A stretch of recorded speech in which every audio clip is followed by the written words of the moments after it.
because of emergencies.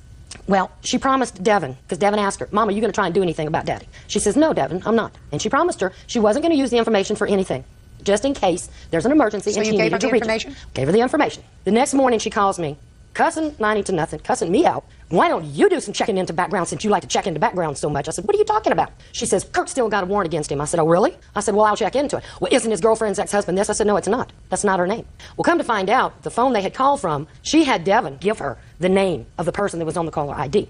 So I said, well, I'll check into it. And she said, well, I'm coming to pick her up at 4 o'clock today when she gets out of camp. I said, okay, fine, whatever. Okay, so she wasn't going to let her go. So Devin, of course, broke down. We went into my room, and we were watching TV, and I was holding her, but she was crying so hard. She was so upset. She goes, my mama lied to me again. I said, baby, you have to understand, your mama's worried. I said, you know, because your dad is still got a warrant against him. I said, he lied to us again. And I called him and told him she was not coming. What's the warrant for, Miss Griffin? Theft, oil fields theft. So I said, baby, I said, you're going to have to go. I said, Mama's coming to get you. I don't want to go. And she proceeded to tell us, you know, things like, Mama's been smoking, they've been smoking drugs at the house. And I said, baby, how do you know that? Have you seen it?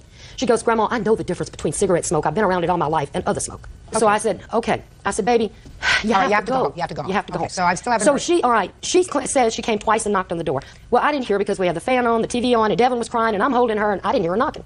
Well, I finally got Devin calmed down, and I walked out, and I heard the door.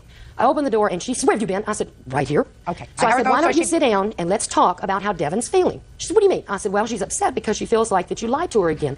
Too bad. She'll just have to get over it. She started cussing at me, yelling at me, calling me every name in the book. Devin got scared. Robin says, get your effing out here now.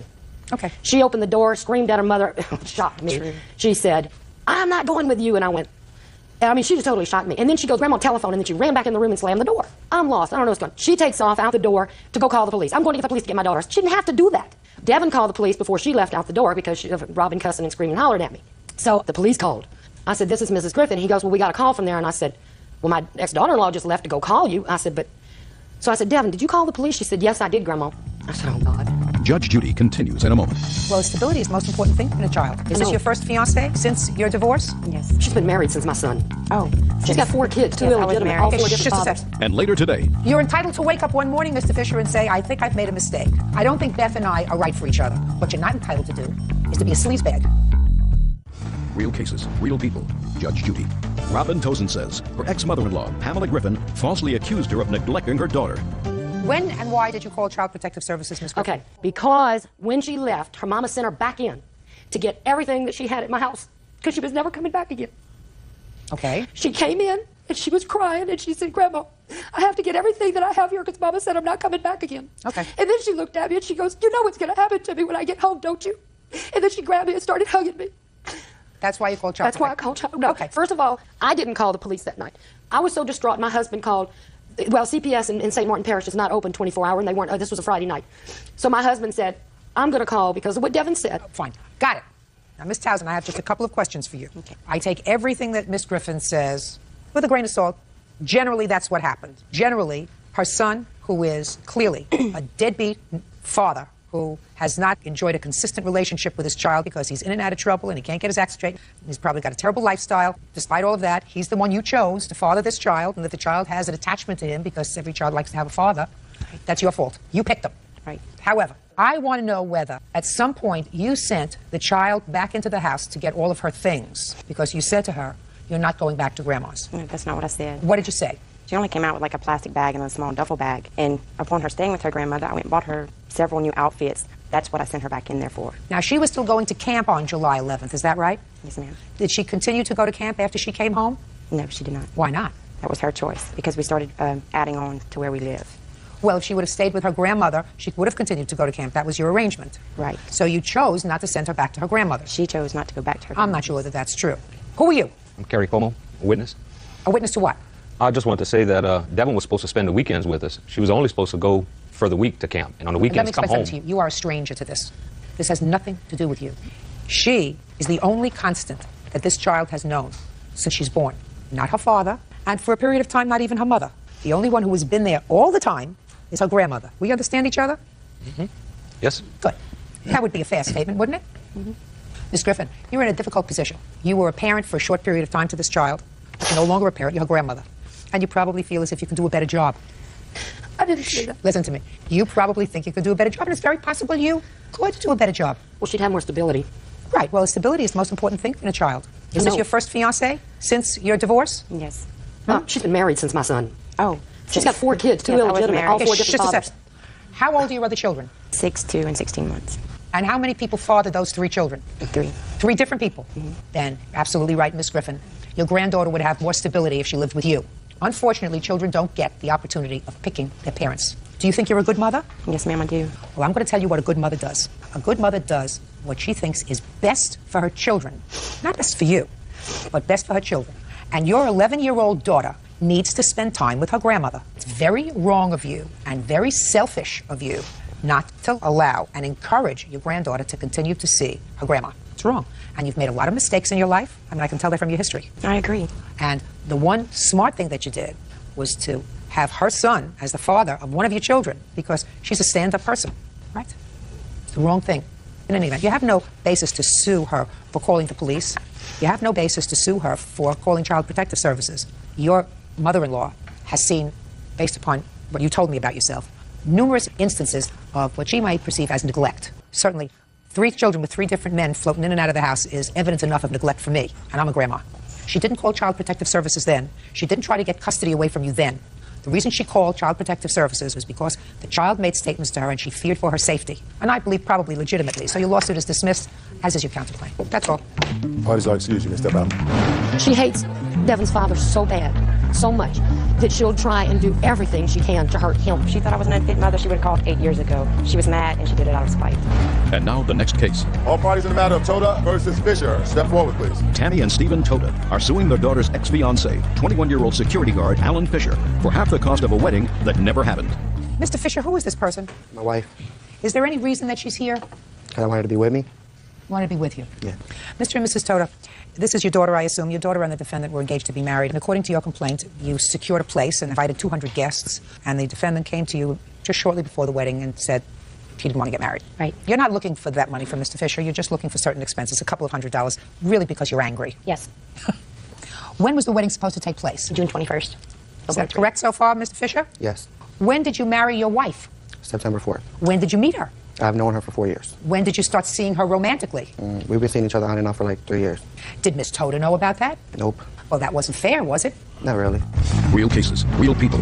Judge Judy.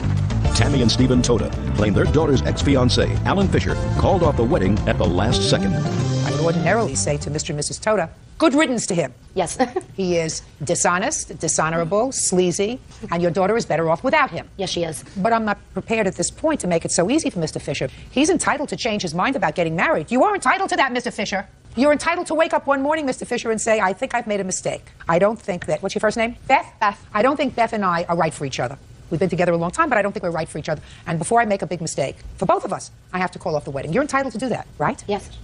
Right? Right. What you're not entitled to do is to be a sleazebag and to have somebody else on the side for years while these people are in good faith planning a wedding and spending money that you're involved with. Do you understand what I'm saying? Yes, ma'am. That's almost like fraud. Wouldn't you say so? No. What would you say? Things wasn't working out. And she knew that. We fought a lot. I told her that I wasn't ready. You had somebody else, sir. Yes, I did. You didn't tell her that. She knew. She did. You just told me 2 seconds ago that she didn't know. She had to have known. How can you not? Is what you're telling me that Beth knew that you had a relation... What's your first name? Candy. That Beth knew that you had a relationship with Candy. She had to have. What information that you imparted to her would lead her to suspect that you were intimate with someone else? Tell me. I mean, we never spent time together, really. We didn't talk or nothing. She had to have known. You mean- Always come up with excuses of why I couldn't come see her and that. So what you're telling me is, I'm going to enjoy this. I didn't think this was just cut and dry, Yeah, but when you you know. live with her. Shh, quiet. This is going to be better than your $200. I want you to trust me on this one. You mean you would make up excuses to her why you couldn't see her? Is that what you just said to me? Yes, ma'am. Give me an excuse. She wanted me to come see her. I told her I had to work. And when you said, I have to work, you had a job. When you Right. told her I have to work, you had a job at the time. Right. So what was it that you said that would lead her to suspect that you were lying? Nothing, really. Just told her that I had to work. Mr. and Mrs. Toda, you're not entitled to any money from him. You planned this wedding. He was not to participate in the cost of the wedding. So there's no basis for your lawsuit. But I want you to feel good about this, Beth, because you found out in time that the man that you were going to invest your life with had a bad character. Now, you can change a lot of things in this world. You can change your nose, you can change your hairstyle, you can change your hair color. The one thing that you can't change is if you have a bad character. He and Candy can deal with his character. Do you understand? Now, I'm going to look at you for a second. Do you see how easily he said he lied to Beth? Yes. I'd watch my back if I were you. The case is dismissed, that's all. Isaac. Is suing Carol Zammit and Catherine Smith for the cost of a quad runner. Tom claims the defendant's 16-year-old sons stole the vehicle.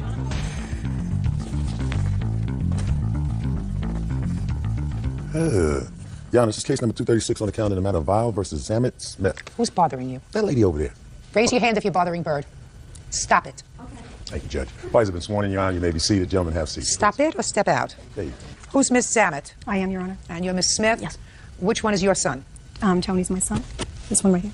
Why don't you two lovely ladies sit down and let these two gentlemen come up here and see what I can do with, for, and to them. What is your first name? Tony. How old are you, Tony? 16. I'm 16 also. You have a name? Andy. The reason I asked these two young men to come up here is because their parents don't really know what happened here because they weren't involved. They just relay what their children tell them. Isn't that right? Right. Okay. You purchased an all-terrain vehicle. Yes, Your Honor. It was a used one. Yes. And you left it in your yard? Yes. You came back after being gone for a week or so and you found that it was gone. Correct. Somehow they came into possession of your ATV. That's correct. And according to you, they damaged it substantially so that it really can't be used, and you want them to pay a substantial amount of money. Their parents. Yes. The parents say that the boys really did some creative decorating of your ATV. That's their answer, that they painted it and made it nice. But then somebody stole it from you, and those people that took it from you must be responsible for the damage. Is that what I'm getting? Yes, Your Honor. So, here we go. When did you purchase this ATV? On May 16th this year, because I got a job in Lake Arrowhead, and it calls for an all-terrain vehicle. And from whom did you purchase it? My father. And how much did you pay him for it? $12.50. You don't have a bill of sale, do you? Yes, I do. I'd like to see it. This is actually a paper trail from the original owner. Okay, I'd like to see it. Good.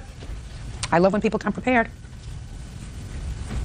Okay, do you live in a house, sir? Yes, I live with my mom. Is that where you brought the ATV? No, I bought it at my yard where I keep all my equipment. What at yard? this place right here. I am a groundskeeper at this Buddhist temple. In exchange, I keep my equipment there. Let me see it. And this is the front entry of where I drive in, and it's posted private property, no trespassing. These boys are trespassing. Let me see.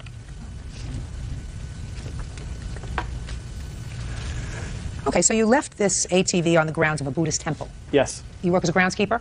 I keep the grounds up. In exchange, I get to keep my equipment there. I'm an arborist. I keep all my equipment there. Okay, fine. Good. Now, you got it on the 16th. Yes. And you put it there. Yes. When did you go looking for it again? Oh, that week I got a. I didn't get this newspaper article just till recently, but this is where I went. I talked to the U.S. Forestry Department in San Bernardino, California, and there's over 1 million dead trees, and I want to go down there and help them remove the trees. This is not show and tell. I'm not saying this is show and tell. This is why I bought the quad. Put it down, please. I asked you a very simple question, Mr. Vile. Where did you go and when? I went to San Bernardino, Lake Arrowhead. And when did you go there? The week after I purchased the quad. I parked it up there with all my other equipment. I left. And when did you come back? Another couple weeks later. So about 3 weeks went by. Not 3 weeks, no. I went for a week to see what's going on in Lake Arrowhead so I can assist them with my services. I came back, the quad was gone. Let me tell you what you wrote, sir, in your complaint. You say you purchased this 1986 Yamaha quad on May 16th, and you parked it on private property on May 18th. Then I went to Big Bear to do some work on the 19th and returned home a few weeks later. That's what you wrote. That's irrelevant. This is private property. Don't tell me what's irrelevant. I'll tell you what's relevant. I want you to try to answer my questions as best as you can. The questions that I have, not the things that are on your agenda, which are not relevant as to why you went to work on trees. You purchased it on the 16th. I want to know when you left and when you left it on the grounds of the temple and when you returned. I returned about a week and a half later. That's why I didn't have enough time to register when I got back. I know you have your own agenda as far as your testimonies, because what you're telling me is not relevant. What's relevant is when you left it there and when you came back and saw it missing. That's what I wanted to know. Did you file a police report? No, I didn't. Why not? Because it's a small community. I drove around, looked at garages, just waiting for someone to drive in front of me. And I have a lot of eyes around the neighborhood, a lot of kids in the neighborhood. They know I had the quad. They gave me a note on my truck that they seen these boys driving it. And that's when I responded. What date did you get the note on your truck? I don't have the date. Well, actually, I do. It's on the police report because that's. Can I see the police report, please? I don't have the police report. We have Can I a see copy it, of the please? police report. You'll notice that it's found property, not stolen also. Yes. You stole the property.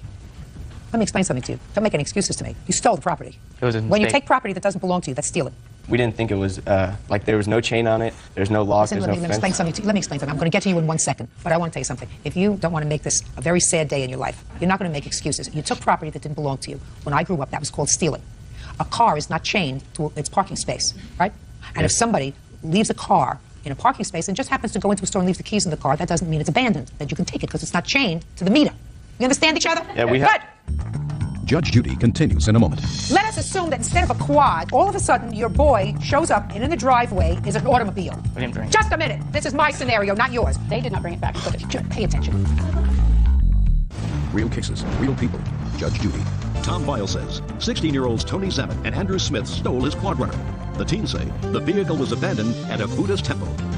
Okay, so you told the police that you found it abandoned in a hill area behind the Buddhist church on approximately May 23rd. Is that right? Yes, Your Honor. And you wrote it? Yes. It had no battery, and the ignition was broken, and we had to bump start it, we had to roll it and then start it, and then we parked it about 100 yards away from where it was, and then we came back the next day because the seat was falling off and the wheel, so we tightened the bolts and then we painted the plastics because they were weathered, because it was originally red, and it faded to pink and white, and then we went back the next day and it was gone. Yeah, we're making it kind of like a little project, or like fixing it up. If anything, we made it better. We didn't like break anything on it. You want to say something? The pictures that we have, Your Honor, show that what it looks like behind, because you could come down out of the hills where the kids ride their bikes, and you're right onto this dirt area, so it doesn't look like it's a contained area. Doesn't have to be a contained area, madam. Let us assume that instead of a quad, this was a car. Okay? Okay. And all of a sudden, your boy shows up, and in the driveway is an automobile. And you say to him, where'd you get that from? He said, well, I was riding my bike up behind the Buddhist temple, and there was this car sitting there, and it wasn't attached to anything. And the starter wasn't working, and the color was faded. We looked around, nobody was there, so we jump-started it, and we brought it home because we want to make a project out of fixing it up. We didn't bring it. Just a minute. This is my scenario, not yours. You didn't bring it home, you hid it. You moved it from one location to another. You following my scenario? They brought it back and put it in your driveway, right? Correct. No, they did not bring it back and put it. Pay attention. I said I am making up a scenario for Miss Zammit. Right. That the boys found a car in the same area, right here. That the car was faded, its seat was wiggly. You had to use a screwdriver to start it, but they brought it home because the boys wanted to make a project out of fixing up this car. Are you getting me, Miss Zammit? Yes. Would the first thing that you do call the police and say, I want to know if this car is registered to anybody? Yes. Right? Yes. They didn't do that. The boys actually have their own off-road vehicles. I don't care what they have. They didn't do it. If they had called to find out if this car was titled, your sons would have found out that there was a name attached to this ATV. They chose not to do that. They chose to take the ATV and move it from one location to another. That's called larceny. The day you found this vehicle, was that the day you told your mother about it? No, we told. No. The answer is no. When did you tell your mother about it? After he came to our house. Right. When did you tell your mother that you took it and moved it? When he came to his house, we got a phone call. Same time. Right. Where is this ATV now? It's in my neighbor's yard, just trashed.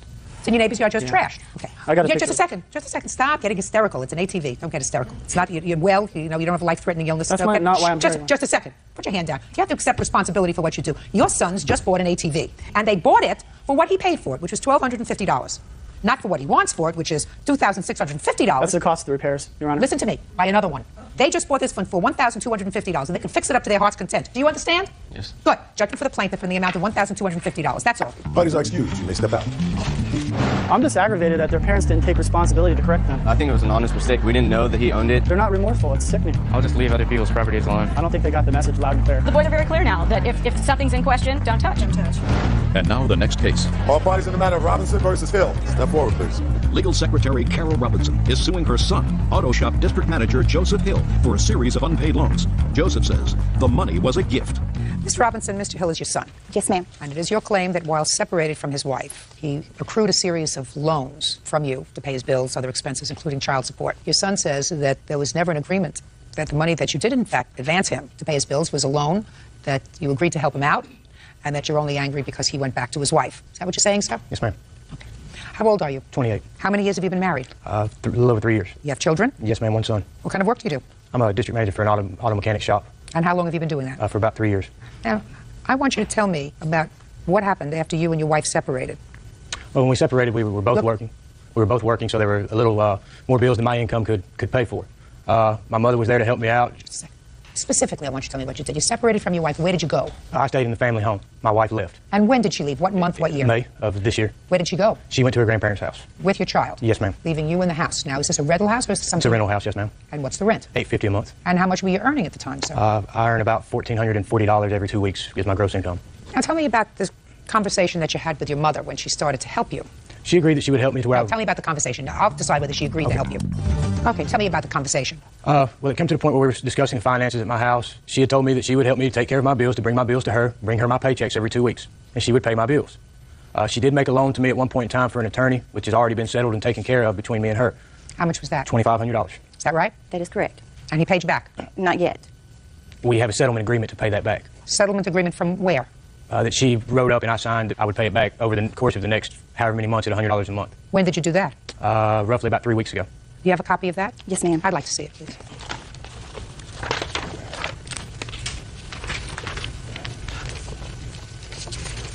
Oh, so she had sued you for this? Yes, ma'am. But your lawyer was only $2,500. Yes, Is ma'am. that right? So why did you agree to pay her on $4,425? There was past issues of finances where she had loaned me money to pay off a probation officer that I also agree that I do owe her. How much was the probation officer? $1,900. Okay.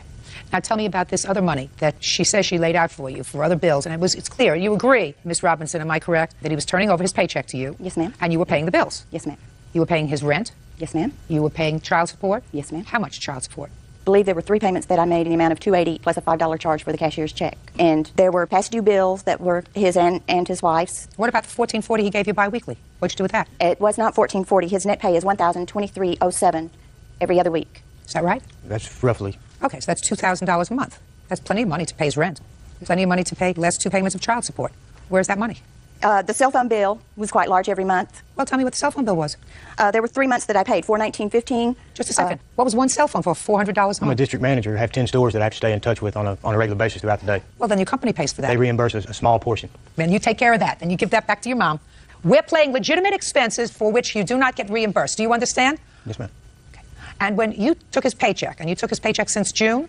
Yes, ma'am. Is that right? Did you tell him each month when he went over what he had given you? Yes, ma'am. I showed him the check register and how low my funds, my own personal funds, were getting. And he says, "Don't worry, Mom." He says, "I'll pay it all back." He already owed you $4,400, Miss Robinson. Some of it he owed you for more than a year. How could you legitimately believe that your son was going to pay you back for all this stuff when he hadn't even paid you back money that he owed you for a year and a half? How did you legitimately believe? I'm asking your legitimate expectation that your son was going to have more money to pay you back when he hadn't fulfilled what you claim in a settlement. You say were obligations that existed almost 2 years. Come on, let's be real. When did you stop giving your mother your salary check? Beginning to mid-July. So that's June and half of July. That's a month and a half. And it is your claim, madam, I'm just curious, it's your claim that in the month and a half you laid out for him, for which you were not reimbursed by his salary checks, $4,313.50. Is that right? That is correct. I don't believe you. I don't believe you. And I don't believe that you had a legitimate expectation in that month and a half that he was going to be able to pay you back if, in fact, you laid that out for him. I don't believe that. I believe that you said, "I'll help you out, I'll pay your bills, give me your salary, I'll try to act as your accountant and make sure that all of these bills are paid and in some organized fashion." Was it your wife who was responsible for paying the bills in your house, sir? Yes, ma'am. So you didn't know how to do that? Not very good with money. No, okay. So you gave, instead of giving your wife the money, you gave your mother the money? Yes, ma'am. Is that what happened? Yes, ma'am. Well, you shouldn't have done it, Miss Robinson. He's your son. That's what you're supposed to do. Your case is dismissed. That's all. Parties are excused. Versus Wilson. Parties have been sworn in, Judge. You may be seated. Mr. Brown, Miss Wilson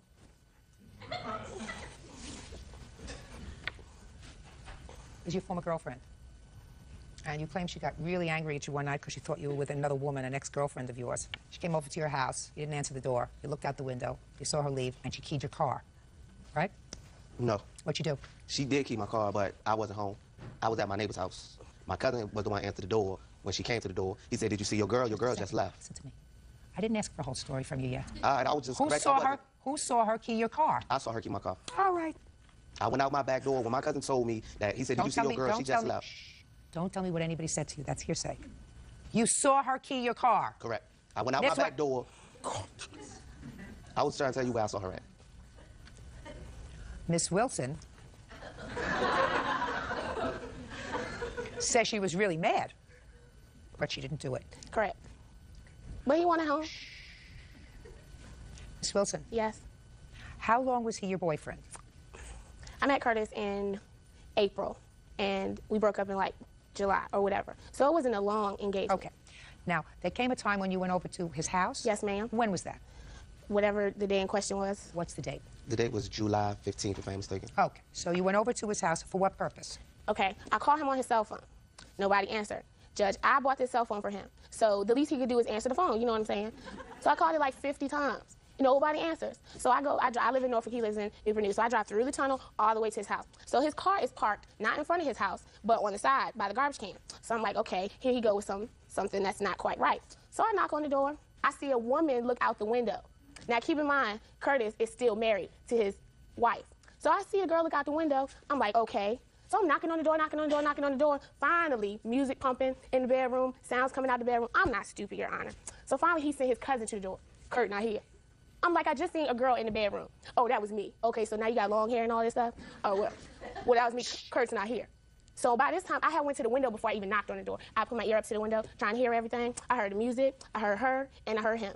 So I was filming, yeah, I was mad, but I left. I was really, really angry. I got in my car, and I left, and that was okay. Good. Miss Wilson, you said Curtis is married. Yes. Is he living with his wife? No. Are they separated? No. Yes. So shh, yeah, right. quiet. So, Miss Wilson, what are you doing fooling around with a married man who's not separated from his wife? Well, he didn't tell me in the beginning, I swear. He did not tell me in the beginning. You asked Curtis. But then he told you. But then he told me he told me they were separated. But then I talked to her herself. She said they wasn't. Now tell me, Mr. Brown, tell me what you saw Miss Wilson do to your car. Okay. I came out my back door. I use my back door. I don't use the front door. I use my back door to go in my house. Just tell me what you saw. I went out my back door. I was coming off the side of my building to the parking lot. I saw her exiting the hood of my car, going towards her car. She was walking like, say, this is my car. She was walking away. So I seen her scratching the hood of my car. No, let me see pictures of the car. So she had to scratch. My car won't like that before. Well, Mr. Brown, She called me as soon as she left. She called me on my cell phone as soon as she left. And what'd she say when she called you? She said, you're going to be real mad at me in a minute. I'm like, why? She said, you ain't going to want to talk to me no more. No, that is not how it happened. She was like, after you see what I done, you ain't going to want to talk to me no more. Did I ever say I keyed your car? Yep. Wait, Bishop, Miss Wilson. Listen to me. I want you to be very, very quiet when I say this to you, Miss Wilson. Okay.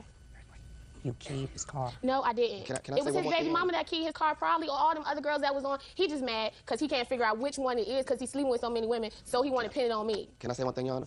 Just a minute. Put your hands down. You keyed his car. I didn't key his car, Judge Judy. Yes, you did. No, I didn't. Yes, you did. No, I didn't. Mm-hmm. Yes, you did. If I had called him 50 times and he didn't answer the phone and I went over there and I was still his girlfriend and I went into his house and saw him fooling around with somebody else, you're lucky she didn't blow up your car. Exactly. Judge Judy continues in a moment. I was true to her. Yeah, whatever. I was at my neighbor's house. But you just lying all over the court. And later today, Listen to me. They told me to And the leave, and I police- left, and then she was supposed to come back. Whose mouth is moving? Both ears. And if both of their mouths are moving, who wins? Judge Judy wins. real cases, real people. Judge Judy. Curtis Brown says ex-lover Tabitha Wilson keyed his car. Tabitha says the culprit was probably another one of Curtis's girlfriends. Can I see the bill? I believe you when you say you saw her over at your car. How can you believe that? I believe it. Come out the house. I believe it. I came out the back door. I believe it. Oh my God. What year car is this? It's a 94 Ford Taurus. You remember they used to have a company called Earl Shy painting your car, something like that? You know, they I can painted paint any car for $2.99 or something like that? $99, $99. What's this $2,232? He just I trying went to to get some Mako. money. What? I went to Mako. That's the estimate they gave me. Go cheaper. Because they said the Go. scratches that's deep, it's so deep into the paint, it's almost in the metal. Oh, well, then every time you look at it, when you get a cheaper paint job, you're going to think about Ain't gonna be being the true. cheap When you myself, think of it's gonna be being cheap. true to one lady. Yeah. Or maybe two ladies. I was true to her. Yeah, whatever. I was at my neighbor's house. But you just lying all over the court. My cousin answered the door. My cousin is light skinned. Mr. Brown, My baby mom is light Mr. skinned. Brown, get your car painted for $250 because I want to tell you something. That's all you're going to get from this court. Listen to me. $2,000. But you got it out of your system. You got it out of your system for $250. Do you feel better? Do you feel better? Yes. Good. That's all. All right, excuse you may step out. I went over to the boy house and then the lady gonna look out the window. Duh, play. Duh. I want no player. I won't dare. I was out with my neighbor. It really doesn't matter to me. All he got was $250. I just know not to mess with crazy girls. She crazy, man. I'm mad because you was there with your baby mama and you ain't had to come out here and just tell me to go home. She could have done something else besides scratch my car. So that was kind of, that tell you, only a crazy person do something like that, man. And now the next case. All parties in the matter, Pedrosa versus Palazzo. Step forward, please. 20-year-old stay-at-home mom, Christina Pedrosa, is suing the father of her child, 22-year-old construction worker David Colazzo, for the return of her belongings. David says Christina is keeping him from seeing his child. Miss Pedrosa, you and the defendant have a young child together. Baby is about a year old. and you lived together for a short period of time, separated, and it is your claim that the defendant kept certain property that you amassed together that you should have, and that also you had certain of your personal property, clothes and stuff, that the defendant trashed or got rid of. Mr. Collazo said he kept what was his, what he paid for, and that he gave you ample opportunity to get your stuff, and he put it out on the porch, and it's gone. Right? Mm-hmm. Okay. Tell me when you lived together. 2000, 2001, 2002. And when was your daughter born? August 8th, last year. And who is this? This is my father. When did you separate? When did you move out with the baby? Like 4 months ago. Is that right? She moved out in June? Yes. When you left in June, what property did you take with you? The baby's clothes and her dresser and her little knickknacks, and that's it. He wouldn't let me get anything else. When I went in, I've got the police reports from when I lived with them. The police was called. The day that we went there to pick up the stuff, I had the police come with me, but he was so drunk, he was acting crazy. And this is a lot more information than I think I should. This is Mr. Collazo, don't talk. Mr. Collazo, don't talk to her. Talk to me. You want to talk to her? Go outside. You want to talk in court? You talk to me. I want to know what property it is that you think that you are entitled to, Ms. Pedroso, and let's do it quickly, please, because I'm beginning to lose it. Everything that I paid for. My well, recliner. Tell me what you paid for. Okay. I've got receipts for my recliner that I paid for. All right, recliner. Just a second. Right. Recliner. Go ahead. My dining room table and chairs. Yes. My bed. It means that's the bed that you and Mr. Collazo shared? Yeah. I told you guys everything. Shh, Mr. Collazo. You're going to have a turn. I give everybody a turn. I'm sorry. If they're good, they get a turn. If they're not good, they don't. Go ahead. My clothes bag. He took all my clothes. I left him right there when Mr. Officer told me to leave. Now, you purchased a recliner, a table and chairs, and the bed. Mm-hmm. What did you purchase it with? My credit card. So you don't mind if she gets the recliner, table and chairs, and bed, right? Yeah, it don't bother me. No, I want you to listen to me. Yes, Your Honor. Yes, Your Honor. She can come and get. She could come and get it. The recliner, table and chairs, and bed. The recliner, tables, and chairs in bed. Perfect, because they're on her credit card. You don't have to repeat that. And she is responsible for paying for it. Fine. So you're going to get your recliner, table, and chairs in bed, pick them up within 5 days. You bring the U-Haul. What's next? I have a washer and dryer also. Was that also purchased on your credit card? No. Well, who purchased it? That was given me by my father. He purchased it from my brother. Is that right? Yes. Washer and dryer? Did you buy that, Mr. Collazo? No, but I helped her buy all the other stuff that she had. What other stuff? Girl. Shh. What other stuff, Mr. Collazo? Everything she wants. No, just a minute, but it's on her credit card. I didn't pay for all of it. Did you work? Huh? Don't, Ms. Pedroso? I pay for it. Don't. Don't irritate me. I'm ready to kiss you both goodbye. Your Honor. Speak not. That's it. She's also going to get the washer and dryer because her father gave it to her as a gift. Yeah. Right? Mm-hmm. So, recliner, table, chairs, bed, washer and dryer. You got it. Now, your clothes? Should have gotten your clothes when you went to pick up the baby's things in the dresser. Because he put the clothes out on the front porch. He doesn't have them anymore. Listen, I went there with the cops, the sheriff. Police. The police. Yes. There was one cop. When I went there, I tried to get... come in my crib when I'm asleep.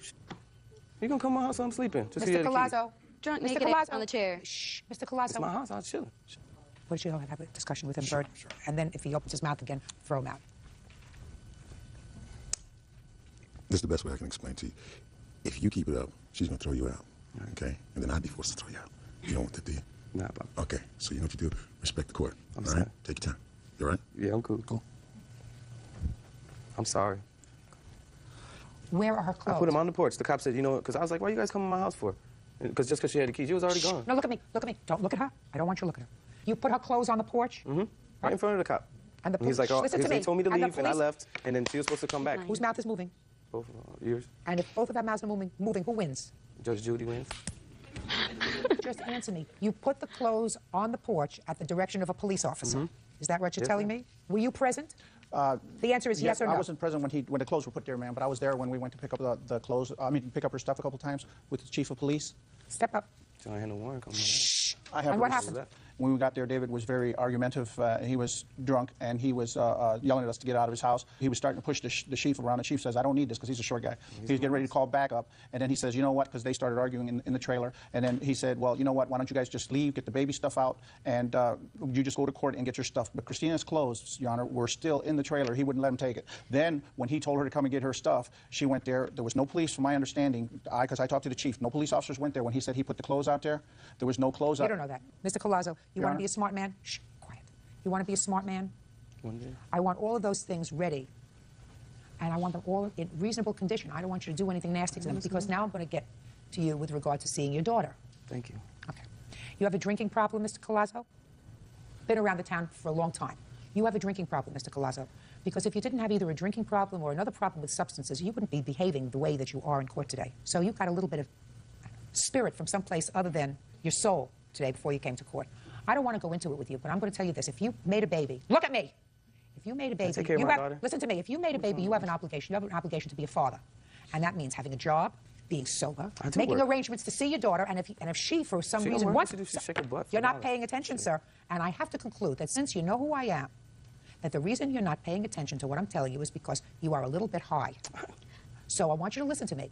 She can't have you around a child who's a year old. Punk boy for the one to be smoking weed by my daughter. Just a second. Mr. No. Collazo, look at me. What you're telling me is No, that she- Miss she's in a Pedroso good house. is not behaving Good properly. environment. Yeah, but- I'm not. Are you listening? Or are you listening to your inner voices? You have to see to it that you see your daughter by going to court, asking for an order of visitation, saying, I do everything right. I don't drink. I don't do drugs. I have a job. I'm prepared to regularly support my daughter. I want to be able to see her. And if she doesn't let you do it and doesn't let you see your daughter, the judge is going to say to her, I'm going to take the child away from you. Yeah, then where's she gonna go? She's going to come and live with you.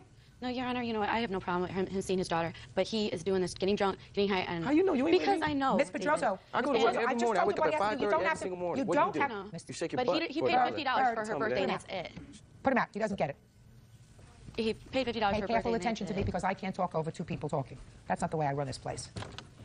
If he's not doing the right thing, and if you feel as if your daughter is at risk if she spends time with him, then you're right. But if he gets his act together, it's not right for you. You picked him. You had this baby with him. I told him that if he right now he's got a job, yay, but he's still on drinking, doing drugs, and he's not responsible If for he that, is, and he doesn't then pay you are nothing. right.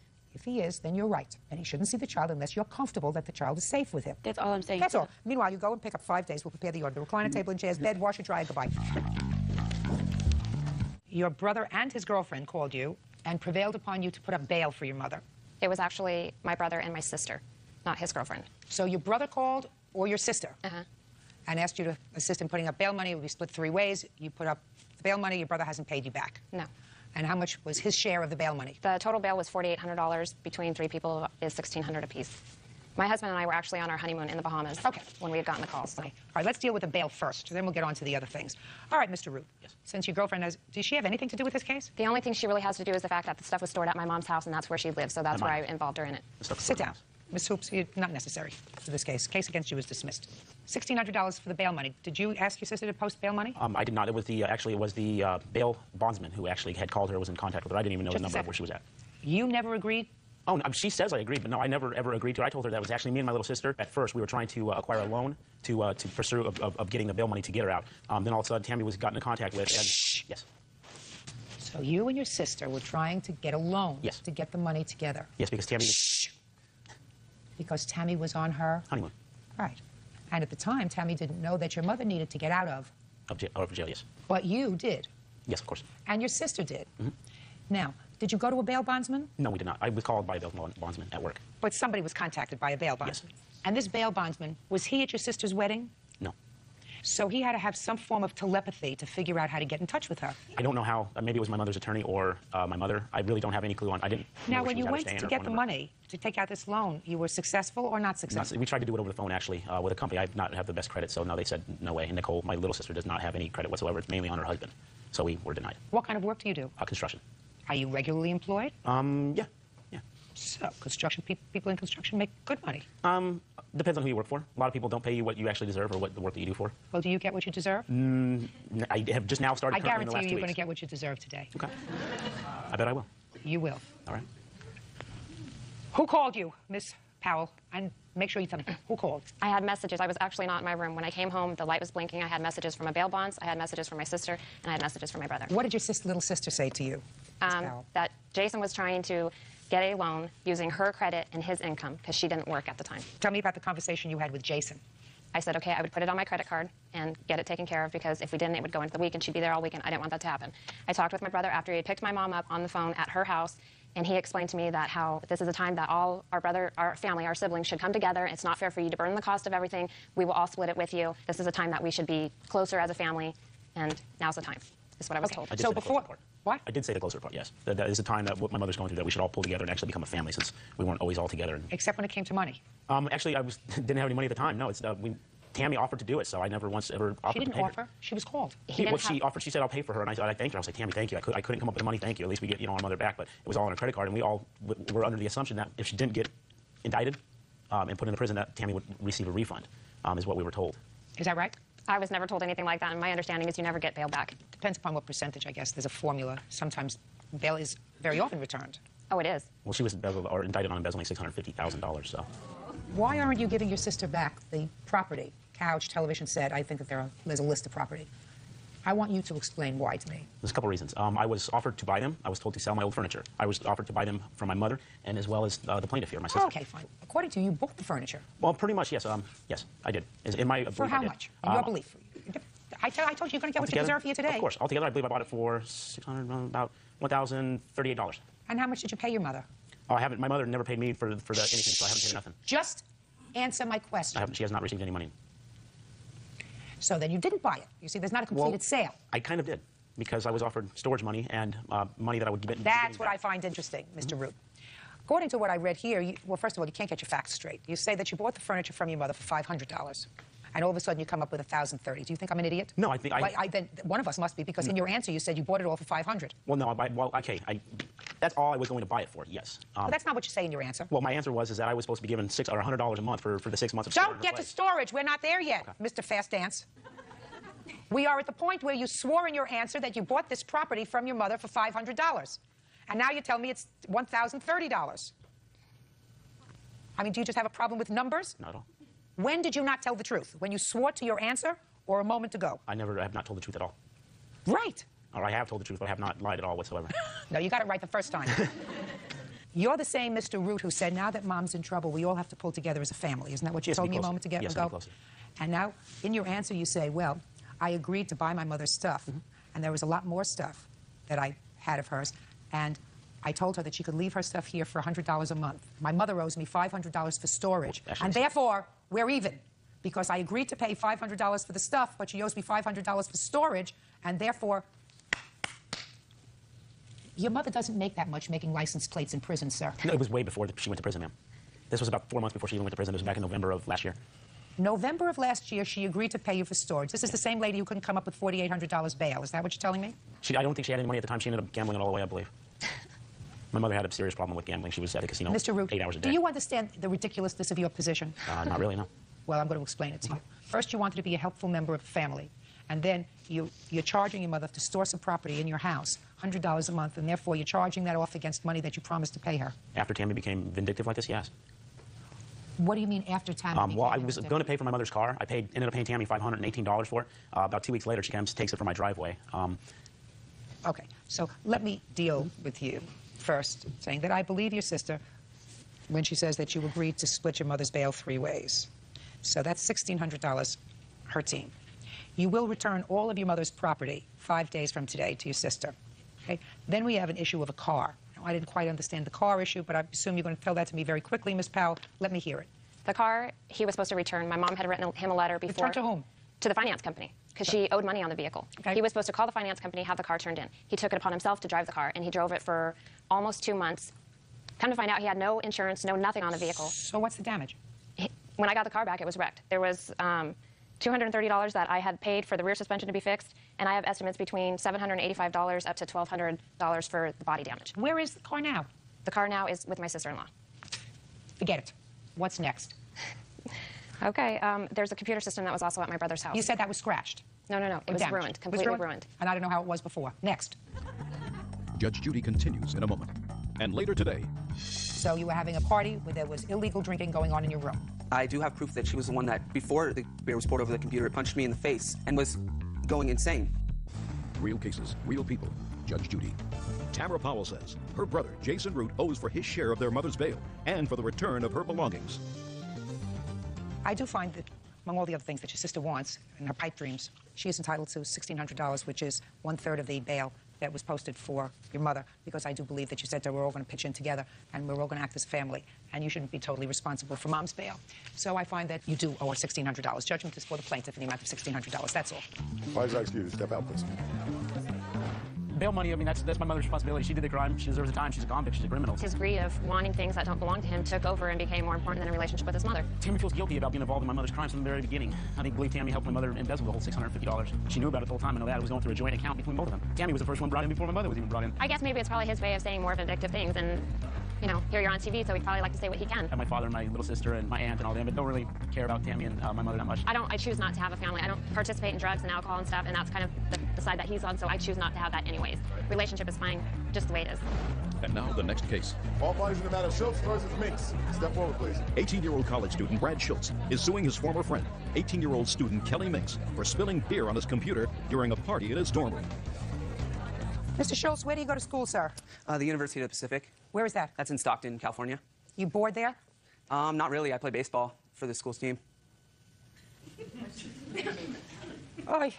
What year are you in? I was a freshman. I'm now going to be a sophomore. Mr. Schultz, do you know what the word bored means? Yes, I do now.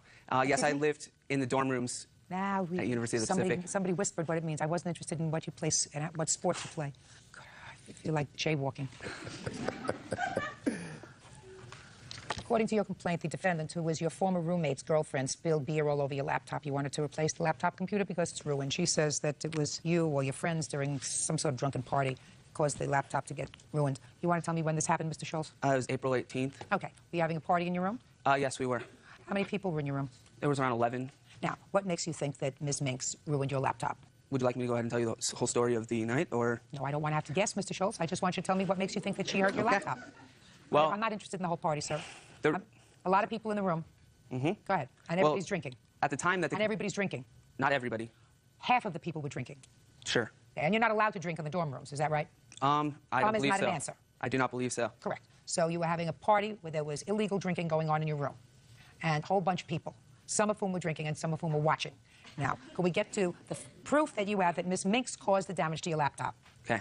The only two in the room at the time that the computer was found broken were them two. Okay. And approximately what time was this? This was 2:30 in the morning. And what time did the party end? I left the party, leaving behind them two and some of their friends. I returned that night at 2:30 in the morning and found just them two alone in the room. Yes. So I came down, sat down, and used my computer. And they asked me to leave. They said they wanted some privacy, and I said okay, and I left for a half hour. I went right across the hall. And I came back a half hour, and the door was locked.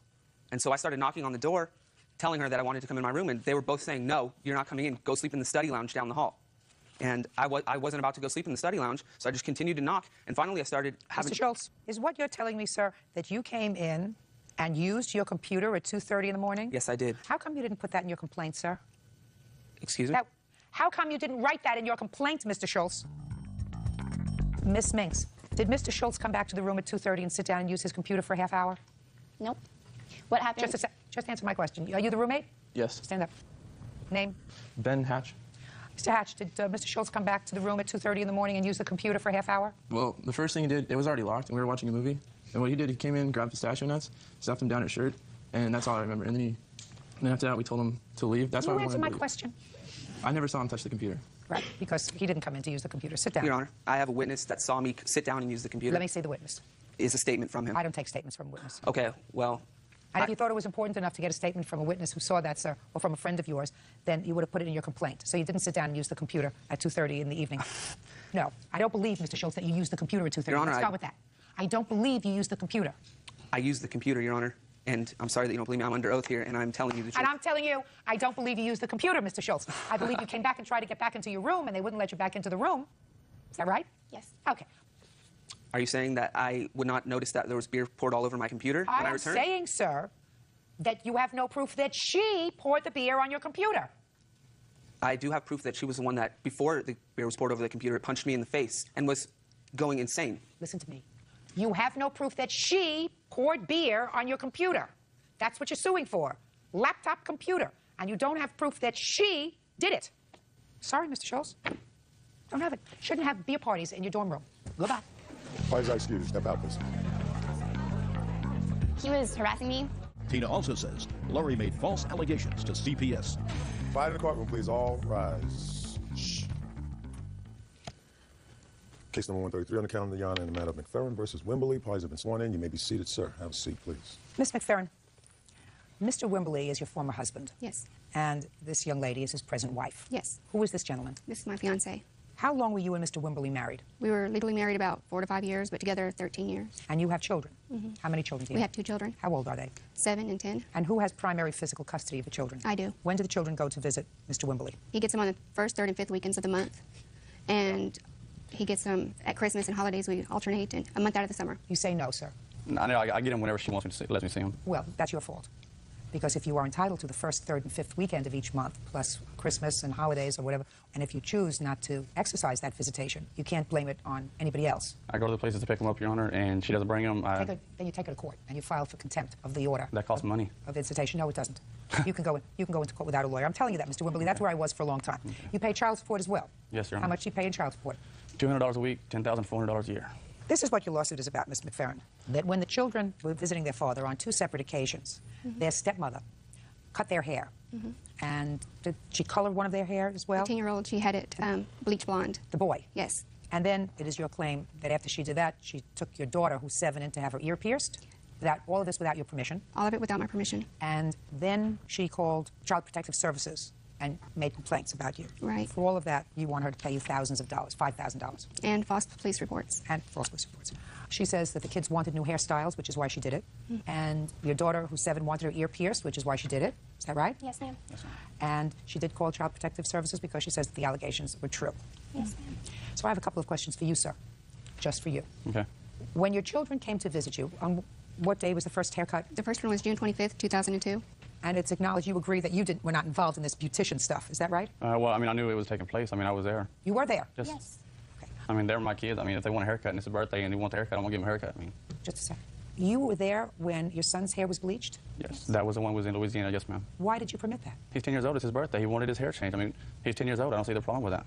When the children get their hair cut and when Krishna got her ears pierced, Neil knew about it. Mr. I don't care whether he knew about it or not. I have a tape saying he didn't know about the ear piercing. Is that right, sir? I knew about the ear piercing. I wasn't present at the ear piercing. Did your wife call and say to you, I'd appreciate it if you didn't cut the kids' hair when they're with you? I'm not saying she didn't. I'm asking you whether she did. I don't recall. Did you call and say to him, please? Yes, I said, I told them, do not touch her hair again, because at the time I wasn't worried about my son. That was June of 2002. And then in and July... the very next time they went, she cut it again. It was less than a month. Just a second. Why did you cut their hair again if their mother had said, don't do it? I was never told by Miss McFerrin never to cut their hair. Wasn't your husband? Not to my knowledge, he wasn't. Maybe through the children he might have been, but I never heard anything about it. Do husbands, I mean, do fathers have rights? That's not what I'm asking you. In my court, fathers have a lot of rights if they use their brains. If you're using your children to irritate her, then you're an idiot, and you're not being a good father. Do you understand? Yes, Your Honor, it's not All like right, that. then what I'm asking you is, did your former wife call you and say, do me a favor, please don't cut our daughter's hair? I wasn't that nice. Or you better not cut their hair again if they're with you. Do you recall that? I do not recall that. I'm not saying she didn't. I do not recall that. But I do not like talking to her, so... It's hard to have a civil conversation. Let me explain something to you. You are, within the context of this family, between these two people, a non-entity. And what I found most interesting about your answer was that you keep referring to the fact that we have custody. We, meaning the two of you, have joint custody of the children. My husband and I share custody of his 2 children with Tina. You do not. You do not have anything. That's right. He has. So you do not exercise any jurisdiction over these children. Yes, ma'am.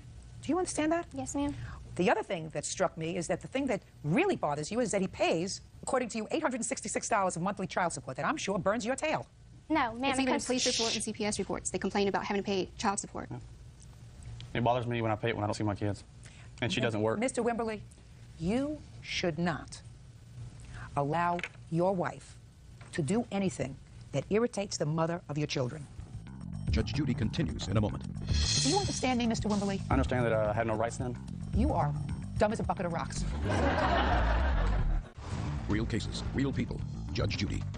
Tina McFerrin says her ex-husband's new wife, Lori Wimberly, cut her children's hair and pierced her daughter's ears without her permission. She also claims Lori filed false reports with CPS. Your job is to make sure that you and your wife, how old are you, by the way? 28. And how old is she? 19. And you've been together how long? Since she was 16. Shut! I didn't speak to you. 2 years. Your job is to make sure that you or your teenage bride don't do anything to upset the mother of your children, who is the children's custodian, because even though you've made some mistakes, which you have, Mr. Wimberly, I know that you have. I'm not saying social mistakes.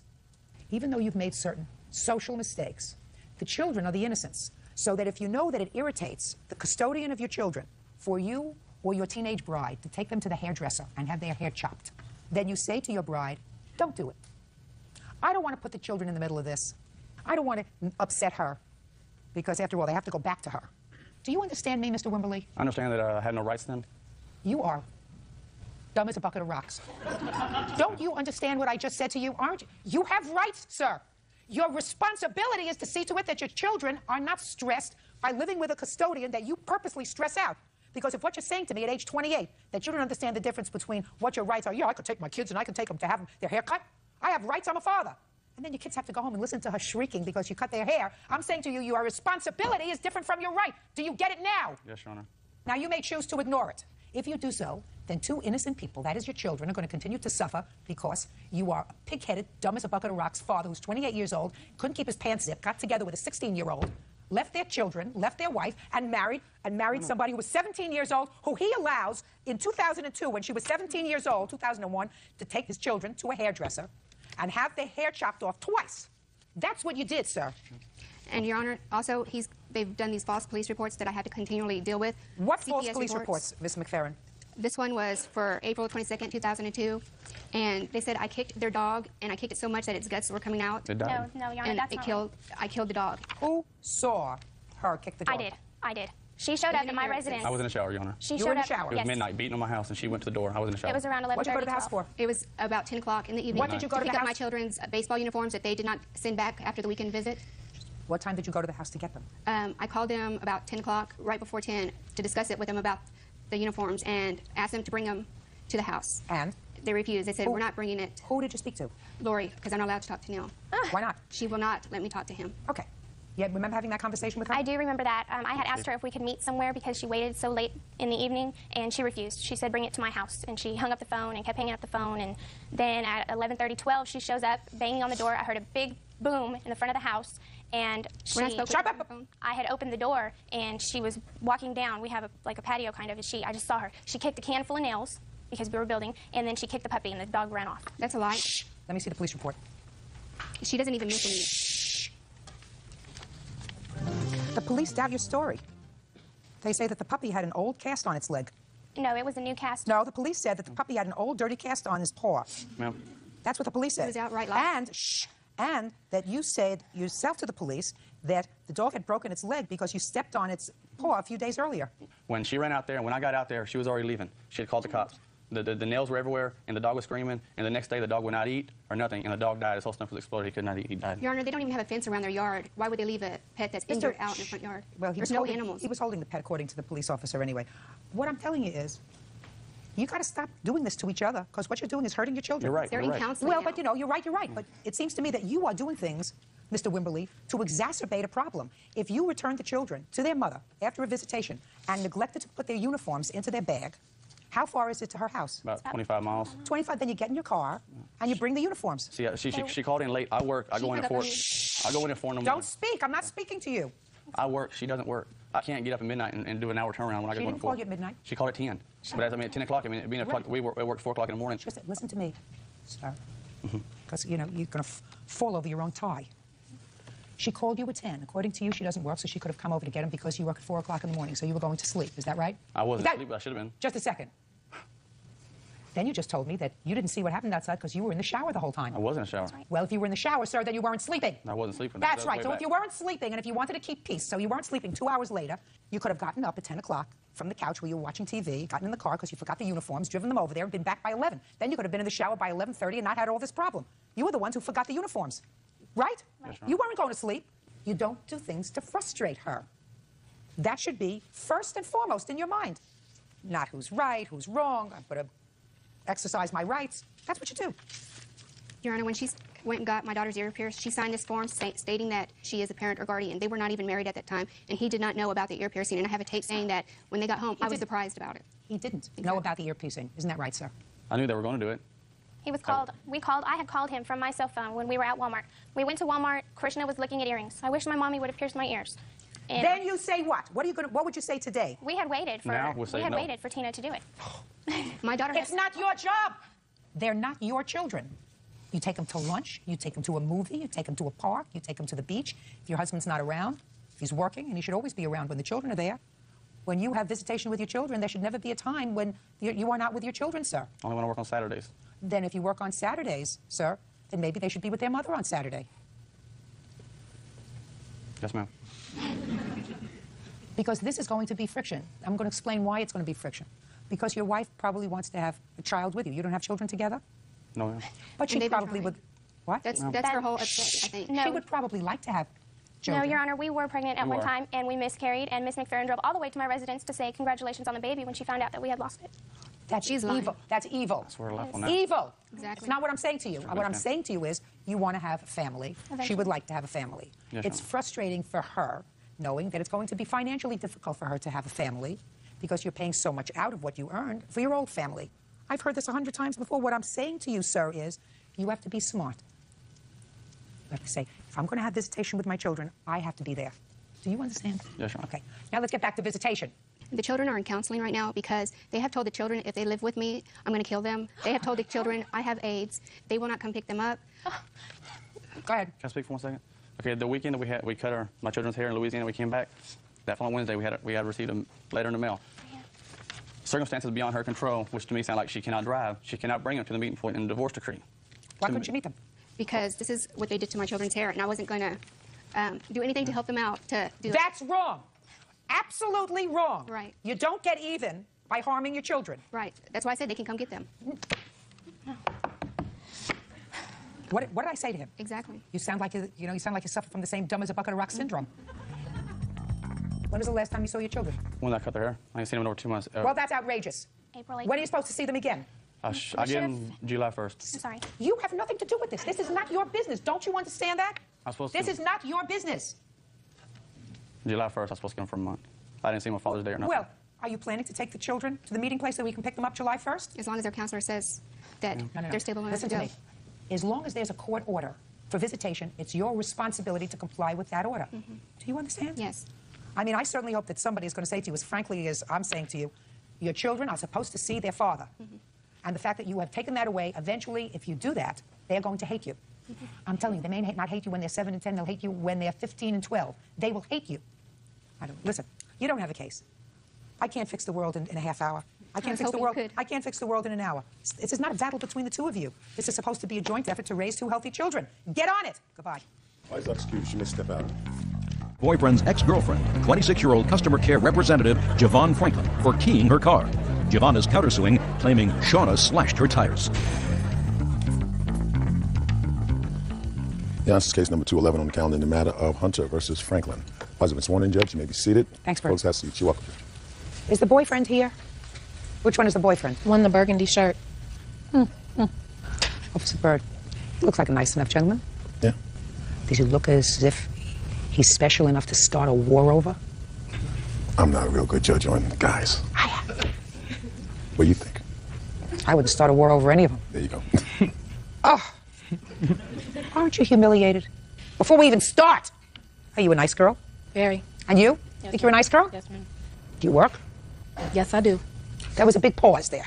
What does that mean, a big pause? I work 25 miles away from home, and I go. What do you do? I'm a phlebotomist. Okay, which means you take blood. And you work for a laboratory? Yes, ma'am. How long have you been working for a laboratory? A year and a half. And what do you do for a living, Miss Franklin? I work at AT&T Wireless. How long have you been working for AT&T? A year and a half. Smart. Both in this terrible economy. Both have good jobs. Beautiful looking. What does he do? Nothing. Oh. Oh, I'm sorry. I'm just a second. Just asking. She would. No, just a second. I just want to know. Yeah. She said nothing. What does he do? He's an administrative assistant. And how many days a week does he work? Can I interrupt, please? Right now. No, I'm going to get an answer. Okay. I'm going to get an answer. Come on. Actually, I'm going to take that back. She got him fired. Thank you. So the answer is he's not working. He's not. He's all right. He's searching. He's searching really hard. What I'm saying is he may not be a bad guy, but you are two nice, clearly responsible, hardworking, diligent young women who you claim she keyed your car over Prince Charming. She says you slashed her tires over Prince Charming. Prince Charming cannot pay my bills. Just a second. Don't jump up and down. Sorry. Stay still. You're making me seasick.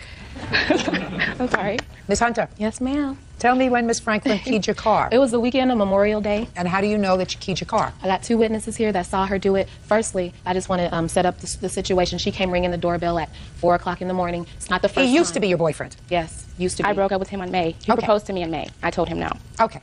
So she came to your house in the morning and? And she kept ringing the doorbell. This is according to my witness, because we were both asleep naturally, like any normal person should be asleep at 4 o'clock in the morning. Brian Matlock, he assumed that it was me because when my witness and I came in, he was on the couch sleeping. You all live together? No. I actually have a friend, Justin, who rents out a room to Kevin here. I've only known these people for about 8 months. And what happened was I was sleeping on the couch, and I was rudely woken to a doorbell ringing about 30 times. I looked out the people and mistaked it for Shauna and let her in, and I believed it was Shauna at the time, and I just went and laid down because she walked right to Kevin's room. And it was this young lady? This young lady. And what were you doing there 5 o'clock in the morning? Shh! What were you doing there 5 o'clock in the morning? I was not there at 5 You think he's lying? I don't even know this guy, to be I honest. don't know her, but I knew her after all the lights came on. I've never seen him. Never seen this guy. He does not live at that residence. He didn't say he was living. He was sleeping on the couch.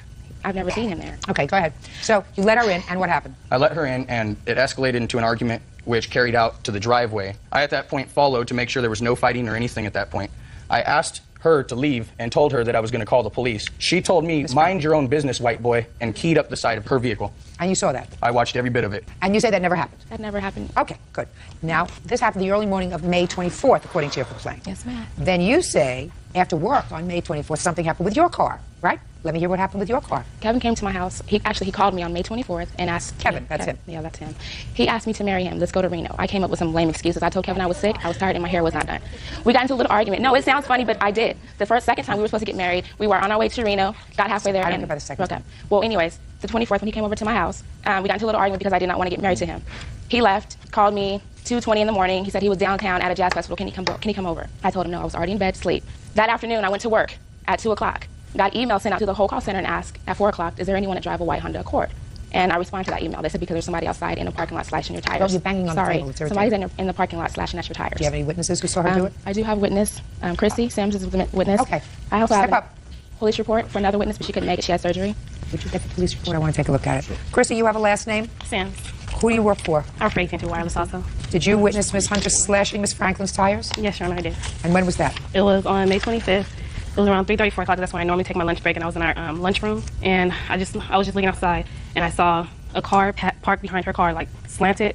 And then I saw her get out the car, and you could tell she was up to something because of the way she was parked. So I saw her get out the car and go over to her tires and just kneel down and slash. She kept moving her arm back and forth.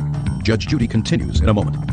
Why did you miss 2 days of work? I just didn't have the money to get my tires fixed. I didn't have any transportation. The only transportation I had was to go Take get a my bus and leave the driving to us. Real cases, real people. Judge Judy.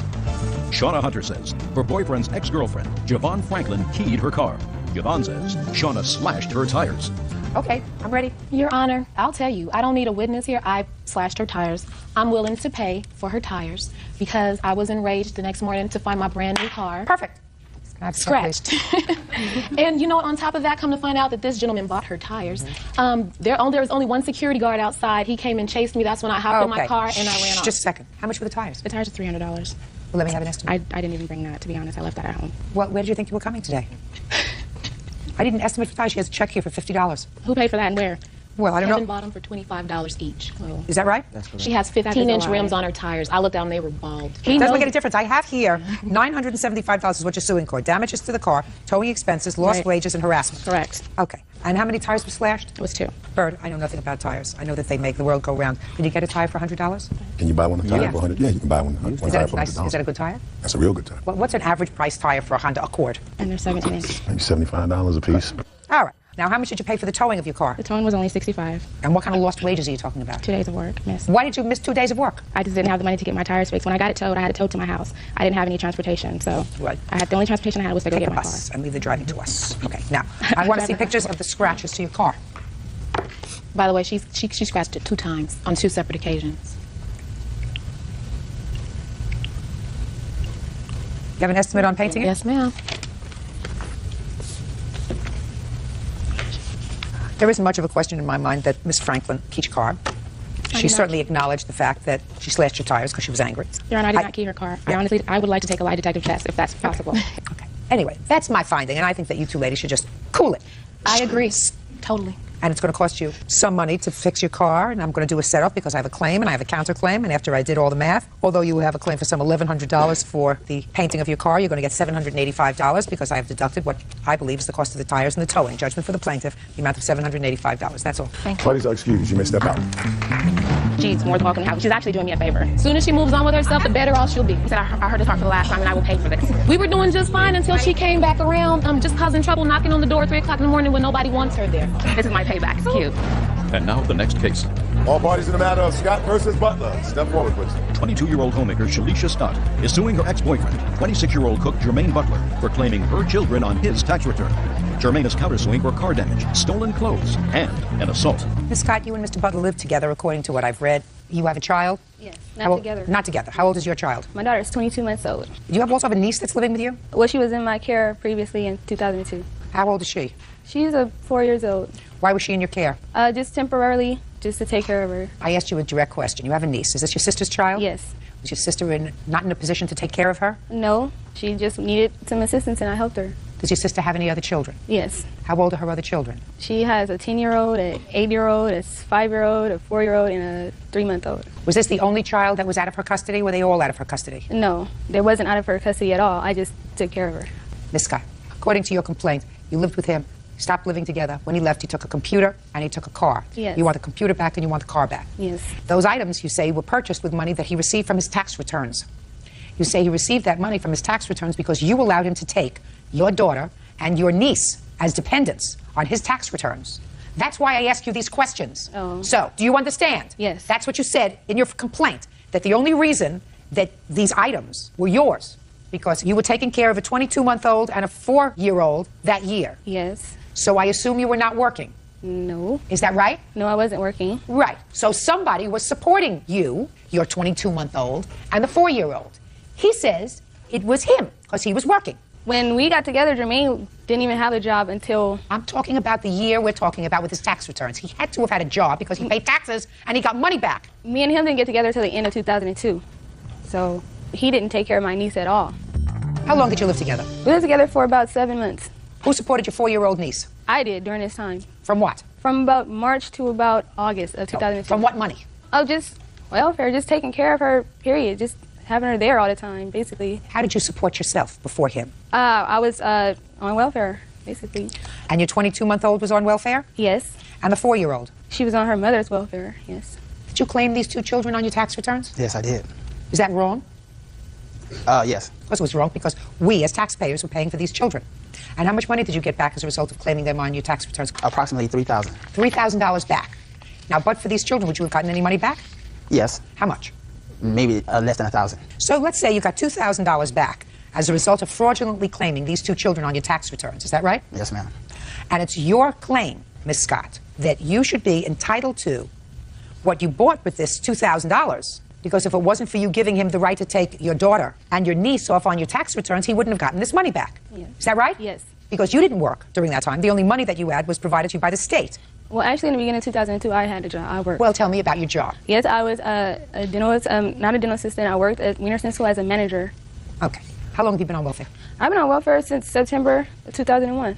And what year tax returns are we talking about? 2002's taxes. Fine. Then let's not quibble. The state was supporting you and your daughter. That's the money we're talking about. The state was supporting you, and you had no right to let him claim your 22-month-old or your 4-year-old on his tax returns because the state was providing you with money. Well, so what you want me to do is, well, he was wrong, 100% wrong. I hope the IRS watches it and comes back and says, you owe us this money because you're not entitled to take them as dependents. They're not your dependents. You are also not entitled to any part of $2,000.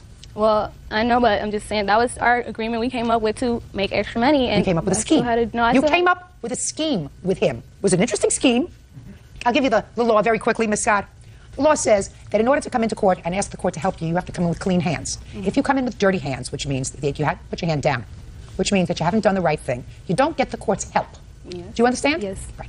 You and he came up with a scheme, and the scheme was to get money back from the government that you didn't deserve, because the government was supporting you, your daughter, and your niece, and as a result of your scheme with him, he got back an extra $2,000. And then you were going to split the proceeds. That's the agreement that you made with him. And your complaint is that he reneged on the agreement because with that money he bought a car, and he bought a computer, and when he left, he took everything back with him. No, we were in a relationship. So everything that was bought, we bought together. Jermaine was homeless before I met him, so I brought him in thinking that he was going to be an idle husband or a future husband because we were talking about getting married and everything. And I thought that we were going to build on something, but he decided, after I became pregnant, everything started getting bad.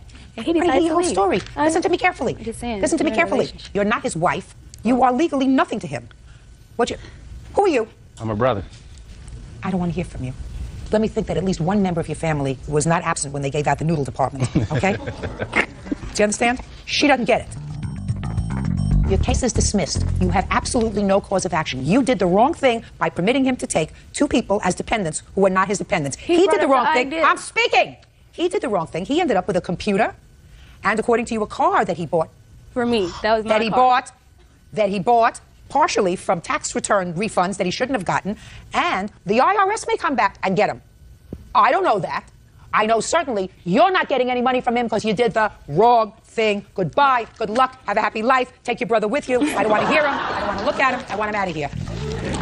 Why y'all making the income tax the main thing? Kurt, come back one second, bring it back 1 second. Everybody back this way. Just the plaintiff and the defendant, please. Thank you very much. You two can step out, please. Thank you. I'm looking at your papers, sir.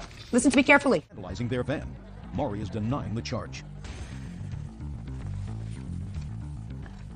Now, this is case number 126 on the calendar in the matter of Collins versus Borigirdi. Parties have been sworn in. You may be seated. Ladies, have seats, please. Mr. and Mrs. Collins, it is your claim that the defendant vandalized your van. Yes, ma'am. Van is in both of your names. That's why you're both here. The defendant says she didn't do it, and your accusation is ridiculous. Mr. Collins, I gather that when you were briefly separated from your wife, you dated also very briefly the defendant. It's your claim that when you got back with your wife, the two ladies didn't get along. And then there has been a series of altercations between the two of them, culminating in this incident with your van. So when was your van vandalized? When was your van vandalized? On January 6th, 2003. And where had it been parked, sir? In a church parking lot. Are you affiliated with the church? No, I'm not. What was it doing there? The church basically lets the apartment complex park, because we don't have too much parking in our apartment complex, so they let cars park there if there's no parking. So this happened January 6, 2003. Did you see the defendant vandalize your car? No, ma'am. Who did? Actually, nobody witnessed it. The only thing that we have is my wife's friend, Heather, who's sitting right here.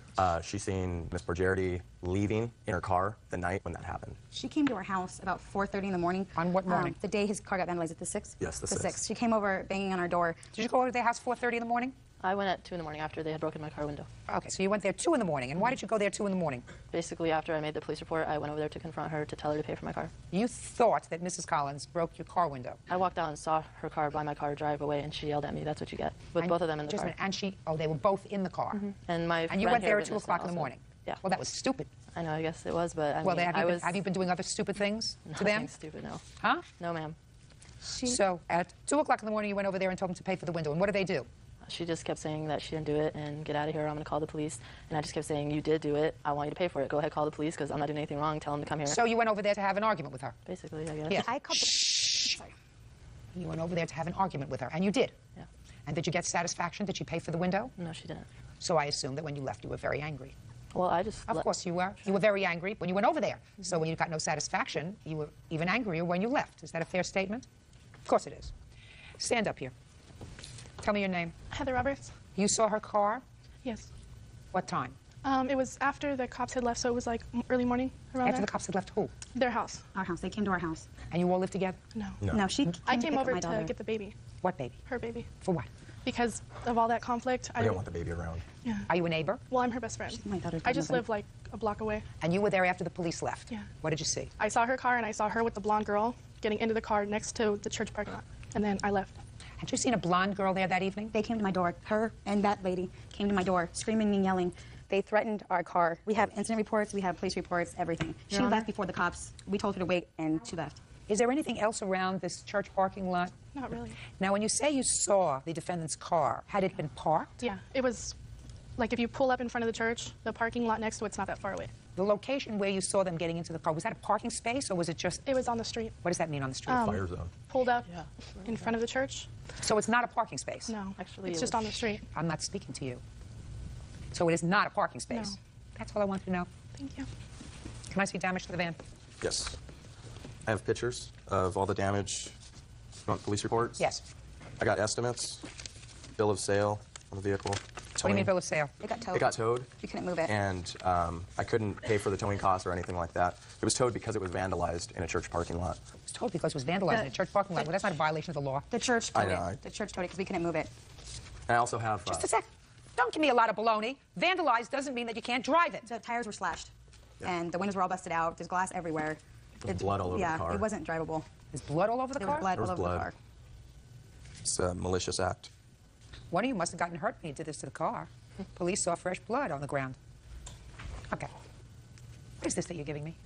It's a bill of sale. No, it isn't. It's baloney. That's what... I mean, we didn't... It's baloney. That's the only thing that we had. We didn't have any documents or anything like that. We just signed over the car, and I asked him for a bill of sale. Let me explain something to you, sir. You see something's written over here? Yeah. At the time, when we were signing it, the pen ran out of ink. If you could see in my signature, it's also like kind of faded. It was running out of ink, and then we had to grab another pen. There's nothing phony about that, actually, Your Honor. Could somebody find out the book value on a 1987 van, GMC Safari minivan? Or do you think you can get me that information from the Blue Book? Sure. Thank you. Judge Judy continues in a moment. Either you're the worst horse trader or you're just a bad fibber.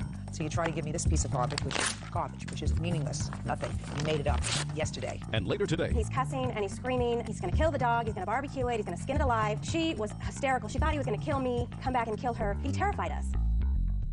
real cases, real people. Judge Judy. Chad and Patty Collins claim Chad's ex-girlfriend, Maury Borigeri, vandalized their van. What is it again? It's a 1987 GMC Safari minivan. Let's get it in fair condition. Okay. Fair condition. I think it's $750. $750. So you see, Mr. Collins, either you're the worst horse trader or you're just a bad fibber, because you say you paid $3,000 for the car.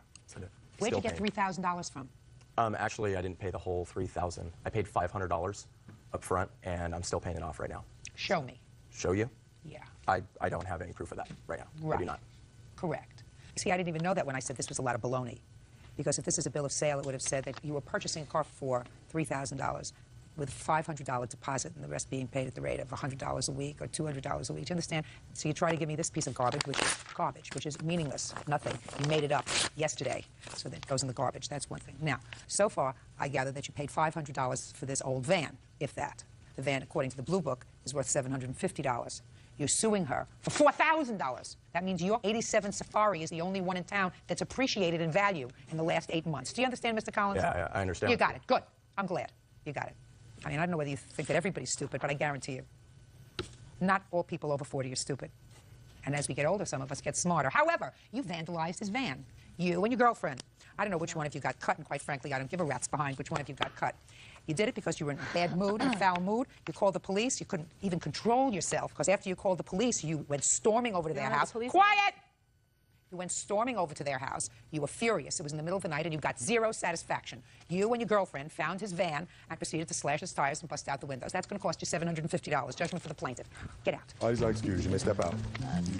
She can't get over the fact that I don't want him. She thinks I want him. She's obsessed. She needs help. I obviously broke up with her for a reason. She calls, peeks out the window, follows him around. She's insecure and pathetic, actually. It's really sad. Get a life. And now the next case. All parties in the matter of Davis versus Kennedy. Step forward, please. Contractor Mike Davis is suing his neighbor, realtor Sheila Kennedy, for the cost of 48 chickens. Mike claims Sheila's dachshund killed them. Mr. Davis, you and Miss Kennedy are neighbors, I gather, from your complaint. And you, for some bizarre reason, decided to get your daughter a whole bunch of chickens for pets or whatever. Miss Kennedy had a little dachshund dog. And it is your claim that her dog, being attracted by your chickens, used to dig a hole under the fence, I assume, get in there and kill your chickens. So you want her to pay $1,400 for dead chickens. Ms. Kennedy says, A, you don't have any proof that my dog actually did this dastardly deed, but that you made her life and the life of her daughter so miserable that she's counterclaiming for harassment. She says because you were so miserable, she had to give her dog away. She gave her dog to the pound because she was afraid that you were going to come and hurt the dog. Do you live in a residential neighborhood, or is it a farm? It's residential, half-acre horse property. Well, that's not very big property. How many chickens did you buy your daughter? Over the years, they allowed horses, goats. We've had goats on the property. Just answer my Total question. chickens, 52 chickens. 52 chickens. One a week for a whole year. Why did you do that? My daughter's had chickens since she was in diapers. Well, that's fine, but why 52? Why not 3? Or 5, or something manageable?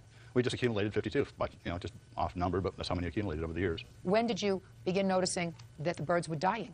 Approximately 2 years ago. And 2 years ago, did you think that Miss Kennedy's dog was the responsible culprit? No. How did you think they were dying? Well, they're not really dying. They came up missing. Yeah, I work 12-hour days, so I'm gone all day long. My wife's got me trained. I just go to work, keep my mouth shut. And so over the last couple of years, we see a couple of chickens missing here and there, and we just keep buying them, keep buying them. I'm even housebroken. But anyways, we just accumulated these chickens over the years. We didn't notice it for the first year, but after the second year, their dog came over in our yard, friends with our dogs, our neighbors. But after a while, then we started seeing the dog's tracks from our property back over to their property. They would go underneath the neighbor's fence and back over their fence. And now we did catch the dog a couple of times in the chicken pen. And when he got away quick enough, my daughter chased it out a couple of times. But one-time person, when I went back in there, I did find 2 dead chickens. It snaps the necks. That's what it does. The dog kills them. Did you actually ever see her dog kill any of your chickens? Actually kill it? No. Did you actually see her dog with any of your chickens in its mouth? I did find my chickens, or parts of my chickens, in her dog's backyard. We used to have a joke about it. It's called a con dog. The dog would come over, get into the chicken pen. You follow me now to my house so I can kill you there, or I kill you here. So who was smarter, the chickens or the dogs? Definitely the dog. Definitely the dog. Chickens aren't too bright. Look at this one here. Come on, Mr. Davis. You know, I mean, I can't get too exercised over this. You understand that? Yes. It wasn't a vicious dog or anything. Only on chickens. People, other dogs, is fine. No problem at all. You think that any actions that you took caused Miss Kennedy to get rid of her dog? By all means. What did you do? I was over her house 3 times in the last 2 years. Did you get a little bit nuts? Yes. Final time I did, I admit. I did apologize. I didn't know the kids were there. This is the first time I ever saw the kids. It was the 3rd time I was over her house. What did you expect her to do with her dog? I asked the first time just to fence it off, fence her property off, keep the dog in your own yard. Do what is Why necessary. did you do that, Miss Kennedy? I did. We have a fence around the whole yard. It just kept digging out. It's a Dachshund. They're known for digging. I did everything I could. Even in the picture of my dog, you can see I have bricks all along the fences. Every time it would dig, I'd put something in it. I tried everything I could to keep the dog in the yard. I couldn't. The chicken That's a Dachshund? bigger than the dog. That's a Dachshund? That's a Dachshund. Looks like there's a little bit of a beagle in there. It probably was a mix. It's not a purebred. No, it isn't. No. It's a tiny dog. A little tall for a Dachshund. A little tall for a Dachshund is right. Well, and evidently doesn't like chickens. Or likes to sort of con them. Looks to me as if she did, in fact, try, Mr. Davis, to keep her dog in. She wasn't very successful, though. Your Honor, the main thing that I was concerned about is it's not the cost of the chickens or anything. This is our only daughter. We don't have any other kids. And we've had a goat there on the property. She had chickens long before. She's got 2 dogs. She has a thing about dressing animals up. She dresses her dogs up and takes them down, parades them. She took 2 of these baby chicks she had as a day old. She raised them up to 4 months. She dresses them up with little baby clothes. And this is when she was younger, of course. And she would parade down the main street for the parade, the kids' pet parade. It just sort of keep her occupied, keep her mind off boys, Mr. Davis, all sounds terrific. Mm-hmm. So what you're telling me is you lost it the 3rd time around because your only child was upset. Very. It's not an excuse for losing it. I mean, it does look as if Miss Kennedy tried to keep her dog inside. Mm-hmm. She's got a fence, she's got bricks. But other than tethering the dog to a tree or something, there isn't much you can do. Dog wants to get out, dog's going to get out. I mean, it looks to me as if they were trying to keep their dog on their property. The whole thing is very unfortunate, but not something that belongs in the courtroom. You know, Miss Kennedy's counterclaim was that Mr. Davis came over to your house and scared you to death. Yes, absolutely. Want to tell me about that? Sure. He came over, he followed me into the driveway. I have 4 kids. I have 2 younger than this. And I was trying to get the kids out of the car and into the house. He comes storming out of his truck and screaming at me again about the chickens, which the last episode was over a year ago. So I thought, oh, here he comes again about the chickens. So this time he's cussing and he's screaming and he's gonna kill the dog. He's gonna barbecue it. He's gonna skin it alive. I'm telling him, could you just stop and wait till the kids get into the house? It's her dog. It's Alexis's dog. She was just hysterical. She was crying, shut up, shut up. She's running into the house, slamming the door. She thought he was gonna kill me. He thought she was gonna come back and kill her. I took the dog immediately to the pound after he left and gave it to the pound. I said, you know, she was devastated, but I just could not have him come to my house again. I have these 4 kids, it's just me, and he terrified us. Go ahead. When I pulled up to the property, I got out of my truck and I was raising pain. When I noticed there was 2 kids, she asked me to stop. I did stop, and I said, quote, I apologize, but this crap has got to stop. So it stopped. It stopped because she took the dog, and she put the dog in the pound, and hopefully the dog was adopted by some lovely family. I'm sure that the dog was adopted by some lovely family that didn't have chickens as a next-door neighbor. That takes care of your counterclaim. It all just went a little bit too far. Mr. Davis, there were lots of reasons that your chicks could come up missing. One reason could be a stranger's dog, could be another neighbor's dog, according to you. There were lots of dogs around the neighborhood that played in the yard. And it's unfortunate, but I don't think she's responsible. I think she exercised reasonable caution in trying to prevent it from happening, keeping her dog penned in. Didn't work out. She had enough, and she gave the dog away. Not every action requires a lawsuit. This is one of those cases. How many chicks do you have left? Right now, I have 4 chickens. One of them was not in the pen where they were being attacked from. Right now, you have 4. Is that right? Correct. That's enough. That's all. Parties are excused. You may step out. Sad. That is your former girlfriend. You were living together for a brief period of time. How long were you actually together? 8 months. You had some problems. The relationship was not going well. You were living together as sort of friends. That's what? I'm not finished. And then she got mad at something, and you went out of town. She called and said, you better get yourself over here because they're changing the locks on the door, and you better come over and get your stuff. And by the time you got to the apartment, the locks were changed, and your stuff was gone. So you're suing her for your stuff. Correct. See how simple and fast I made that? Ms. Freeze says you got fed up. You were intimidating, you were overbearing, you were all those nasty things. She waited until you went out of town on the 1st of March. Yes. And she escaped you by moving into another apartment in the same complex. And she has none of your stuff. And she's counterclaiming because after she moved out into an apartment in the same complex, you signed a new lease in the old apartment and moved in there with your girlfriend. And after you did that, you assaulted her in the mailroom. So she's counterclaiming for an assault in the mailroom, right? Yes, ma'am. Oh, I'm so glad I had my cereal this morning to give me strength. Mr. Jones, what stuff did you have in the apartment that you say she kept? I had my television. I had. Just a minute, your TV. Where's his TV? I don't have his TV. Well, where is it? I don't. He had nothing when he came into this. He came into the relationship from his wife. He was married at the time. He left her, moved in with me. He had nothing. He had clothes. He had shoes. Okay, but what's this TV that you're talking about, sir? When I moved out of my wife's, I bought a television. Bought a television. Tell me what it looked like. It was a 27-inch Sanyo picture-in-picture television. You have a receipt for it? I have a copy. I bought it from my friend's pawn shop. Oh, pawn shop. That's where he works on the weekends. Yes, that's where he works every Saturday. This is true. I have a receipt. It's a duplicate receipt of all the things that I had. Plus, I have a list here of the other things that I got from my wife's house that we agreed when we divorced. Like what? I got a DVD player from the house. I got about 60 DVD movies, VHS movies. I have a tent, which she took, and she took things out of the cabinet that really didn't pertain to her. That was mine. Well, let me ask you this question. So you think she still has the 27-inch TV? I don't know, because she had a television. So what do you think she did with it? I don't know. After this happened, I don't know either.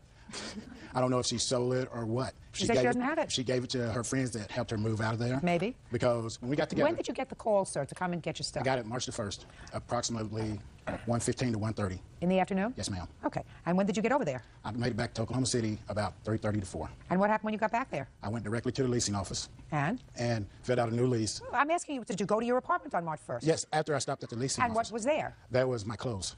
Clothes? Some of my clothes. What you brought into the relationship? She had took some of my other clothes. But I had some clothes left hanging up in the closet. And other than that, there was nothing there? Correct. Okay. Ms. Freeze? Yes, ma'am. He lived there for 8 months. Yes, ma'am. He didn't live there with just his clothes. There were other things that he had there, even if they were little knickknacks, because he was in a marriage and he took some things from the marital home. There's no question in my mind that he did that. I want you to understand that. Yes, ma'am. Now, other than his clothes, what happened to all those little knickknacks that he had? I left everything there that was his. Well, what you say was his is not necessarily what I'm going to say is his. Do we understand each other? Yes, ma'am. Good. Now, what things did you take that you thought might be yours, but there might be some issue as to whether they were his? A computer would be the only thing. Okay. A computer. So a computer. Now, tell me about the computer. We purchased this computer together. He paid half, I paid half. And how much was the half he paid for? $245. Is that right, sir? Correct. So that you definitely owe him. Yes, because I took the computer. Oh. Now, what else of the knickknacks? Tent? I don't have his tent. The question is not whether you have it. The question was, on what date did you move out of the apartment? March the 1st. On March the 1st, was his tent there? Yes. Yes. What happened to it? It's still there as far as I know. I did nothing with his tent. So what you're suggesting is that the people who came in and changed the locks stole his property? I don't know what they did. Well, if you didn't take it, I don't and the only people that had access to the apartment were the people who were changing the locks, you are suggesting that the management or others stole his property. So that what I'm going to suggest that you do, Mr. Jones, is she says she left all of that property there. She's not denying that the tent was there.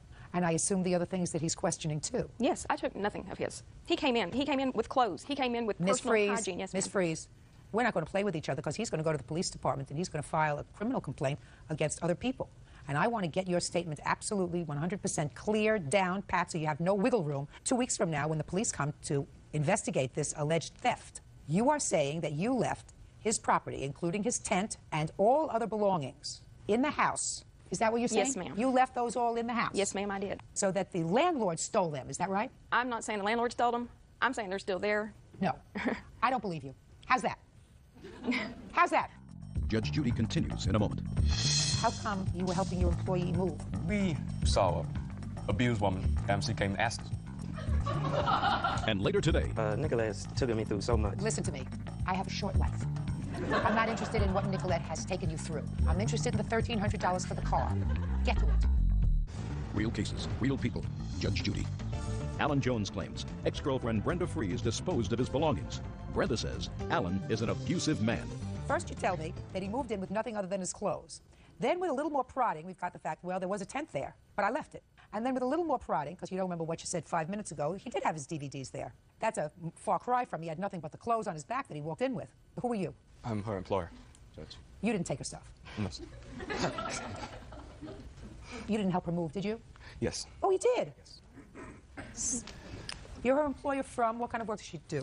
We own the computer business, Daystar. We own? Who owns? Oh, I said we, me and my partners. Okay, and what does the defendant do for you? Manager, general manager. And how come you were helping your employee move? We saw an abused woman. She came and asked us. She asked us. You want to run that by me again. Why did you help your employee to move? She came and said she was in an abusive relationship, which you guys helped me. We helped. Did you take his DVDs? No, ma'am. Who's the we? One guy works with us, his son. Oh, maybe they took his DVDs and No, his tent. no, ma'am. We just How do grabbed, I don't know that at all. We just grabbed heavy stuff. I don't know that at all. You understand what I'm saying to you? Yes, yes. I'm glad you understand what I'm saying to you, sir. Because an abused woman does not move into the same apartment complex. If she's coming to you and asking for you to help her, she wants to get as far away from him as possible. I didn't want to lose that money that I had put up because the lease was in my name. If you're scared to death and you're asking somebody to move, then you Why don't would he have move to stayed a there? place where he knows. That's why abused women, they go to a shelter. They move to another town. They move to another street. I didn't figure he could afford to stay there. Well, you figured wrong. All right, now tell me about this assault in the mailroom. Oh, I went to go check my mail. When I was checking my mail, I heard someone punch the code to come in. When I turned and looked, it was Alan. And? He came over, he grabbed my arms. When I was trying to get away from him, I don't know if I slipped or what, but when I went down, I hit my forehead. Knotted up pretty good. Well, he didn't push you down. He didn't push me. He grabbed me, though, by my arms, and I was trying to get away from him. Show me how he grabbed you by the arms on this gentleman. Show me. He come in the door. He come in the door, and he grabbed me. Like that. And Yes. What did he say when he grabbed you? Well, Tell me what he said to you. He said, give me my stuff back. Is that what you said to her? No, ma'am. Well, tell me what happened in the mailroom. Ma'am, I do not know. I made it home about 4:15 that day. The mailman was still there putting up mail. I went to my apartment, and then I laid down on the couch, thinking nothing about it. I laid there watching television. And then around 7:15, I got a knock at the door. It was police. They asked me if I was Alan Jones. I said yes. And they said, you're under arrest. I said, for what? And then the officer, she proceeded to tell me that your ex-girlfriend, Brenda Freed, said you beat her up in the mailroom. I hadn't seen Brenda that day. You have the complaint? I have. Let me see. I'd like to see a copy of what she said to the police. Oh, I don't. All I got when I got released I'd like from to see a jail. copy of your complaint. Do you have a copy of your No, complaint? ma'am, I don't. I wasn't Why able to not? get that before I left town. Well, then I'm not interested. I want to see what you told the police. According to you, he said, give me back my stuff. Yes. And then you slipped. Well, I was trying to get away from his grasp. You slipped. I don't know that. You don't know that, but he didn't hit you. No, he grabbed me. I had Shh, bruises. listen to me. Yes, ma'am. Did you tell the police that he beat you up? I told him he grabbed me. Did you tell the police he beat you up? No, ma'am. Okay, but you don't have proof of that. Is that what you were told, that Yes, she said ma'am. he beat you up? I'm dismissing your counterclaim. But I do find that you took some of his property. He values the property at $4,500. I don't know whether it's worth $4,500 or not, and I'm not looking at the receipts that your friend gave you where you work at the pawn shop. Do you understand, sir? Yes, ma'am. But I believe she took some of your DVDs. How many did you have? I had approximately 110 to 110, 120. And what about the DVD player? There was 3 of them. What did you do with 3 DVD players? Well, I got 2 from work, and then I got 1 from my house, from my ex-wife's. Well, how many TVs were in the house? There was 2. And what was a spare? 1 was actually on the brink, yes. And tell me about this tent that you had that she acknowledges was there. It was a 2-room tent. Where'd you get it from? I bought it from Walmart. How much did you pay for it? It was on clearance. It was like $49, but it was priced at $90. I don't pay you for the value Right. of it, sir. I'm going to pay you anything. Okay. It's what you paid for it. And when did you buy it? When did I buy it? Why do you keep repeating I didn't hear you. Well, you did hear me.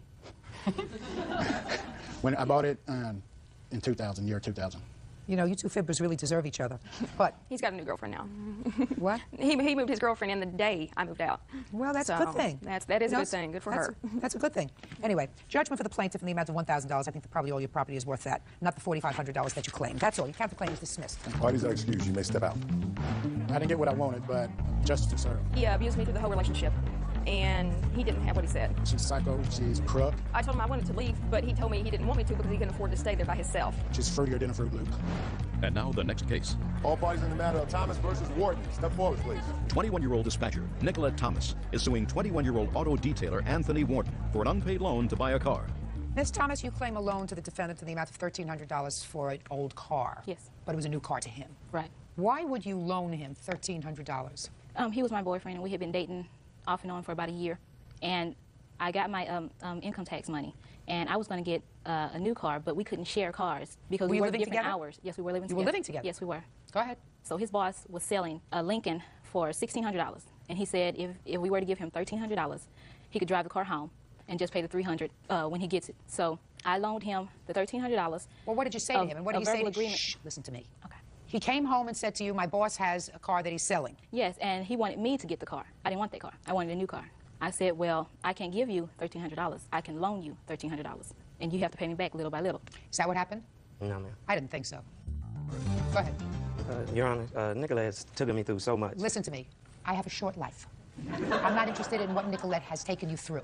I'm interested in the $1,300 for the car. Get to it. The $1,300 is right here. I put $1,000 down. She gave me, and we paid $300 for the payment. That's the $1,300. Did she drive the car now? That's the Dodge. We're talking about the Lincoln. We're talking about a 1997 Lincoln. I paid cash for my car. Mr. Warden, if you're going to be a liar, I'm not going to listen to you. I read your answer, sir.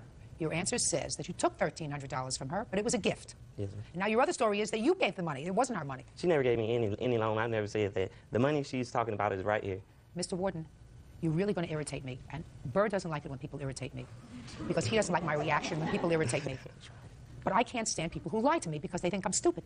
That irritates me, and then I tend to explode. Now, you don't want me to explode with you, right? You say in your answer, and I'm paraphrasing, she gave me the money because I've spent plenty of money on her while we were together. That's what you said in your answer. That's what you swore to in your answer. Want to show this to Mr. Genius over there and ask him if that's his signature? Is that your signature, sir? Yes, ma'am. I'm sorry. Try to hold it together. Do you understand? Can't always do it. All right. Now, you want to start this all over again? Yes, ma'am. Your boss was selling his car. You came home and you said to Miss Thomas, what? I'm going to purchase a car from my boss. Good. And she said to you what? That she needed a car also. And you said what? That we would finance one, a brand new car for her. And you would pay cash for yours? Yes, ma'am. Where did you get the cash from? My job. That's not what you said here in your answer, Mr. Warden. She gave me money on several occasions, but it had nothing to do with a car or anything.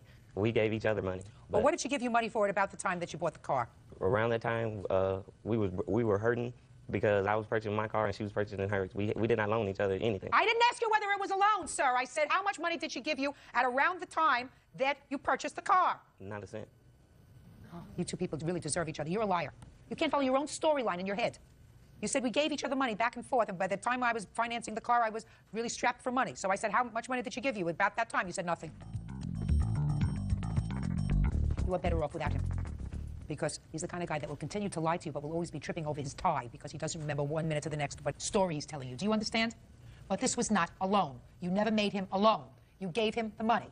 Now, you have this new car that you financed? Yes, ma'am. And it's financed in whose name? Both of ours. So he's also responsible for it? Right. Sounds perfect to me. Your case is dismissed, that's all. Parties actually. Just pick the right person. Your Honor, this is case number 207 on the calendar in the matter of Reese versus Pena. Parties have been sworn in, Judge. You may be seated, sir. Have a seat. Mr. Reese, you're suing the defendant because you claim she had you falsely arrested. Yes, ma'am. Did you know Miss Pena before you rented a room in her house? Yes, I was living with a friend, and they live in the same gated community. And the friend I was living with was about to go on tour for 2 months, so I needed a spot to stay until I found another spot. She offered her room for rent, for a month or less. So you knew her from the friend, yeah. A friend, and you had socialized. You had, yeah. According to your complaint, she agreed to rent you a room in her house. Right. And that was sort of in, I think it was in mid-May that she agreed to do that. And you paid her rent, $375? Right. Did he pay you any rent? Yes, he paid me $360. $360. Probably. So I was off. All right, my bad. And then she went away for a while on a weekend or something, and lo and behold, her parents come home. Right. And find you sleeping in their bed, Well, like Goldilocks and the Three Bears. And they said, in effect, who the hell are you? And what are you doing here? And you explained to them that you had rented a room from their daughter. And they said, we don't like that. Right. So at that point, Miss Pena, then she comes back, and she said she had a fight with her parents. You did have a fight with your parents. No. Your parents wanted him out. Fair statement? Yes. And you said, I'm paid up until the end of the month. I'm not leaving. Correct. One thing led to another, and Miss Pena asked you to leave. According to your answer, Miss Pena, you said to him, look, you have to go, and I'll give you back your money, right? Mm-hmm. And he said, I don't want my money back. I need a place to stay till the end of the month. You said, I'll even give you money to go and stay in a hotel, right? Yes. And he said, I'm not going anywhere. Mm-hmm. Right? Yes, that's true. And then you started arguing. Mm-hmm. You argued for a few days. 3 days. What were you arguing about? Okay, Tuesday, that's the day I came into town, and my parents told me what had happened, what they spoke of, and that's when I confronted him about exactly what had happened. I asked for his side of the story after my parents had told me. So at that point, he told me that I was lying about what my parents had told me, which was that he had paid $575.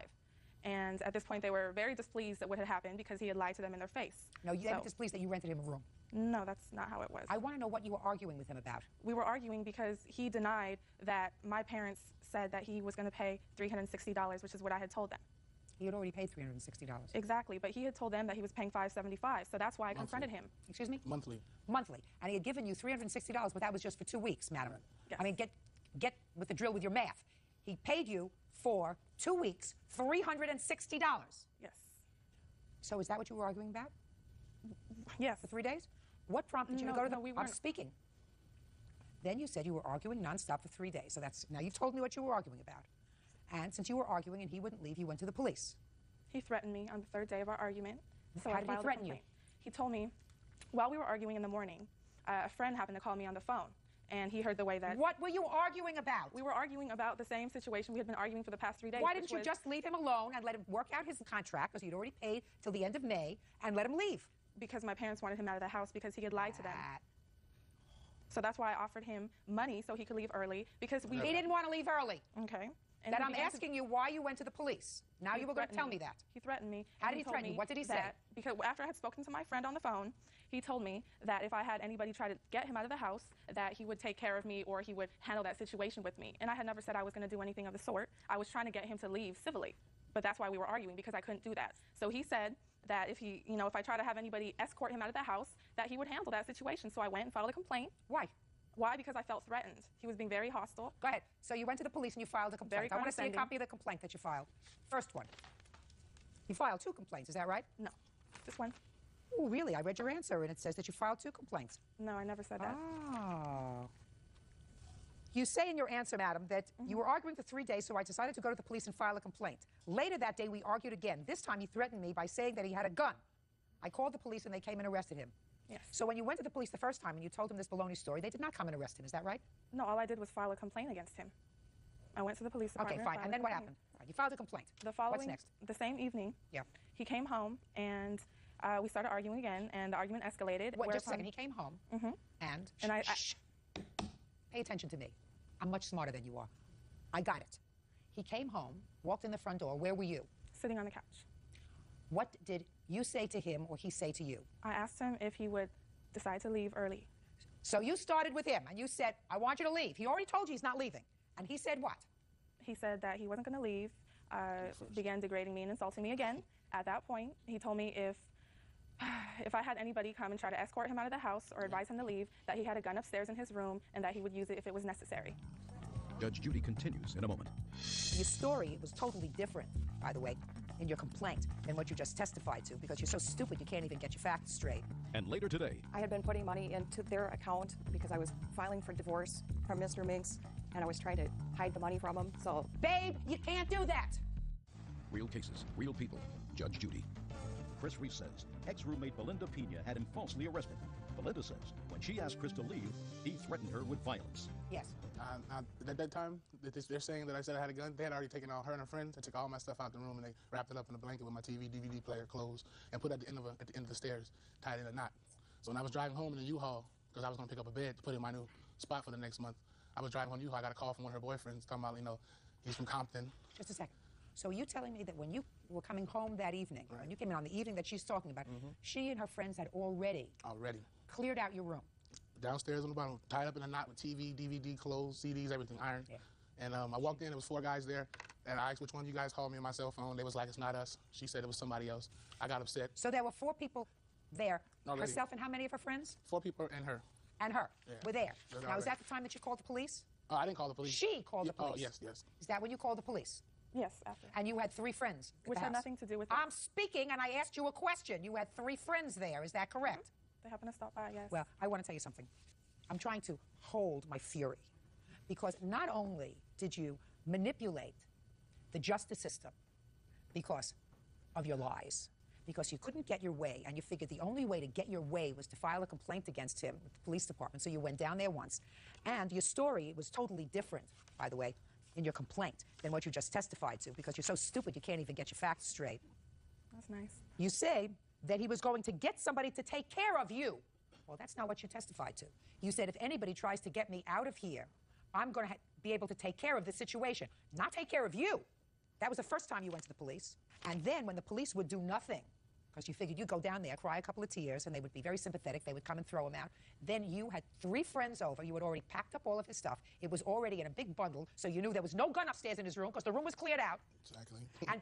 and because he wasn't going fast enough for you, you called the police and you had him arrested. You've got some nerve. You're a manipulative, maniacal young lady who worked the system, and he got punished for it. 5 days in jail.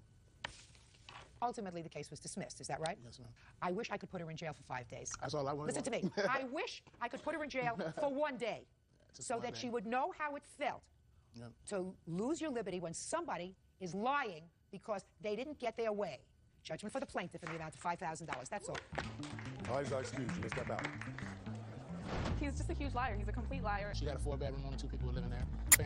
was taking trips and paying car notes. He insulted me, degraded me, and he was hostile, violent, and I'm living in this house by myself, renting him out a room, doing him a favor. I didn't need to be in jail. You know, I have money. It wasn't about money. I'm not going to do favors for anybody, especially people like him. I came here to get justice. Justice was prevailed. And now the next case. All parties in the matter of Minks versus Boris. Step forward, please. Prototype machinist Ted Minks is suing his ex-wife, student Susan Boris, for closing their son's bank accounts and stealing the money. When were you two people married? We were married until February the 5th was the final. 2503, and you have children? Yes, we do too, Your Honor. 2 boys? Yes, Your Honor. How old are they? 14 and 10. Who has custody of the children? I do, Your Honor. All of that is correct so far? It's joint physical legal custody. So, that wasn't a complete sentence. Can we have the whole sentence, please? part of it's true. It's joint physical custody, Your Honor. You have joint physical custody, and who has primary legal custody? Mr. Minks does, Your Honor. This is your complaint, that there existed bank accounts. The bank accounts were for the boys, and the custodian of those accounts was your former wife. That is true, Your Honor. And when the children, when you became their primary legal custodian, you wanted access to the account because you just wanted to move, I don't know what you wanted to do with the accounts, and you found out that the defendant had in fact closed the accounts. If I may, I am the full physical custodian of the 2 children. We have joint legal, so it's the other way around. And yes, that is true. She did close the accounts and take the money from the children, and they did ask for those monies back. How much was in each of the accounts? I believe one was $365 and the other was $110. So far correct? No, Your Honor. How much was in the accounts? When I closed the account, one was $134 and the other was $11. Can I see a history of the accounts, please?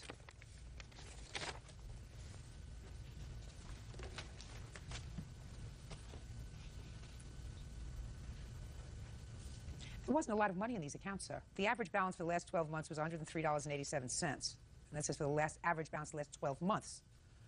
Did you know how much money was in these accounts? I had a good idea. I did not get regular statements, no. Did you withdraw any other money out of these accounts for the children? Other than the monies that you withdrew, $103 and $63 when you closed them? I withdrew some cash that I put in for my check to pay for an orthodontic bill for Joe.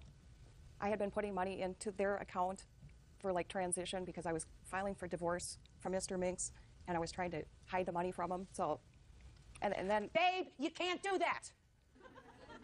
Because the account that you opened, the tax responsible customer, according to the accounts that you opened, were the children. Correct. You gave the children Social Security number. Do you understand that? Yes, I do. You made a gift to the children, an irrevocable gift to the children of any money that you put in this account, and you put a stamp on that when you said, I don't pay any income tax on the interest. The children do, and here's the children's Social Security number, because they can accumulate so much interest without having to pay taxes on it. So you can't cut it both ways. You can't hide money from the IRS, and you can't hide money from him. Simple. Now, you could transfer the money from those accounts from one bank to another. You can take that money and you can buy a bond, as long as it's in the same amount. You can take that money and you can buy stocks, as long as you're acting reasonably, I assume. But you can't take that money and pay for your own expenses and hide money because you're going through a divorce. You can't do that. Simple. Judge Judy continues in a moment. So now I have to know how much money was in the accounts, and I have to see a statement of the account. How long were you planning this divorce? Since July. I want to see a statement of the account prior to that. I don't have one, Your Honor. There's an order of protection Mr. Minks put on me. I have no access to my records. Fine. Since I don't have that information, I'm going to direct that information be faxed to Chambers from your bank within the next 24 hours. What was the date of your separation? November 18th, I believe it was. That was the date of your separation. When did the trouble start? Can you be more specific? Well, when do you think, Mr. Minks, that your former wife would have started to secrete money in the children's account? I would have no way of anticipating that. When did you get the first clue that she didn't like you? She gave, I believe she gave me some self-help divorce papers in November. In November? Yeah. That was your first clue she didn't like you? We have had ups and downs, but generally they smooth out over time, so I had anticipated. Well, if she gave you self-help papers in November, that doesn't mean she woke up one morning, Mr. Minks, and said, today I'm going to get the papers. That means maybe she was thinking about it in September or October or July of 2002. Do you understand? A reasonable person would do so, yes. Yeah, a reasonable person would think that that's probably a possibility. So what I'm going to have you do, Ms. Boris, is to furnish this court within 24 hours bank statements on these 2 accounts dating back to June of 2002. The highest amount that was contained in these accounts for each of the boys will be the amount that the court will incorporate in a judgment. Do you understand? I do, Your Honor. You got my order? Yes, Your Honor. Good. Thank you very much. That's all. Parties are excused, Judy. The photograph changed everything. Not merely a piece of evidence, but a seismic shift in an investigation that had, until that moment, felt relentlessly focused, albeit frustratingly slow. For long, grinding weeks, the federal investigators, spearheaded by the relentless Judge Eleanor Hart, had meticulously built a case around Senator Thomas Whitaker. A man whose public persona of unblemished integrity was beginning to crumble under the weight of whispers and allegations. Now, with a single, grainy print, they had a new, far more enigmatic target. The unidentified woman, a spectral figure, standing almost imperceptibly close to Whitaker in the frame. Her presence wasn't just a detail, it was a looming question mark.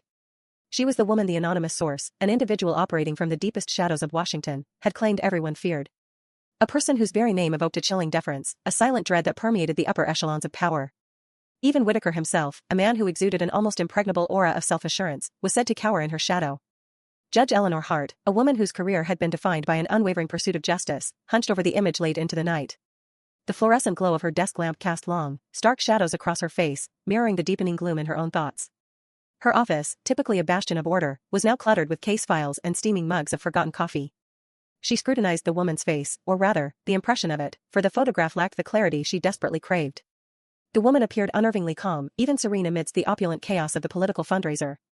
Confident, yes, but not overtly so. It was a subtle, almost dangerous confidence that radiated from her posture, the slight tilt of her head. Almost invisible among the throng of eager donors and power brokers, she seemed to possess a chameleon-like ability to blend into the background, a face in the crowd. Yet, paradoxically, every person in the immediate vicinity seemed inexplicably drawn to her presence.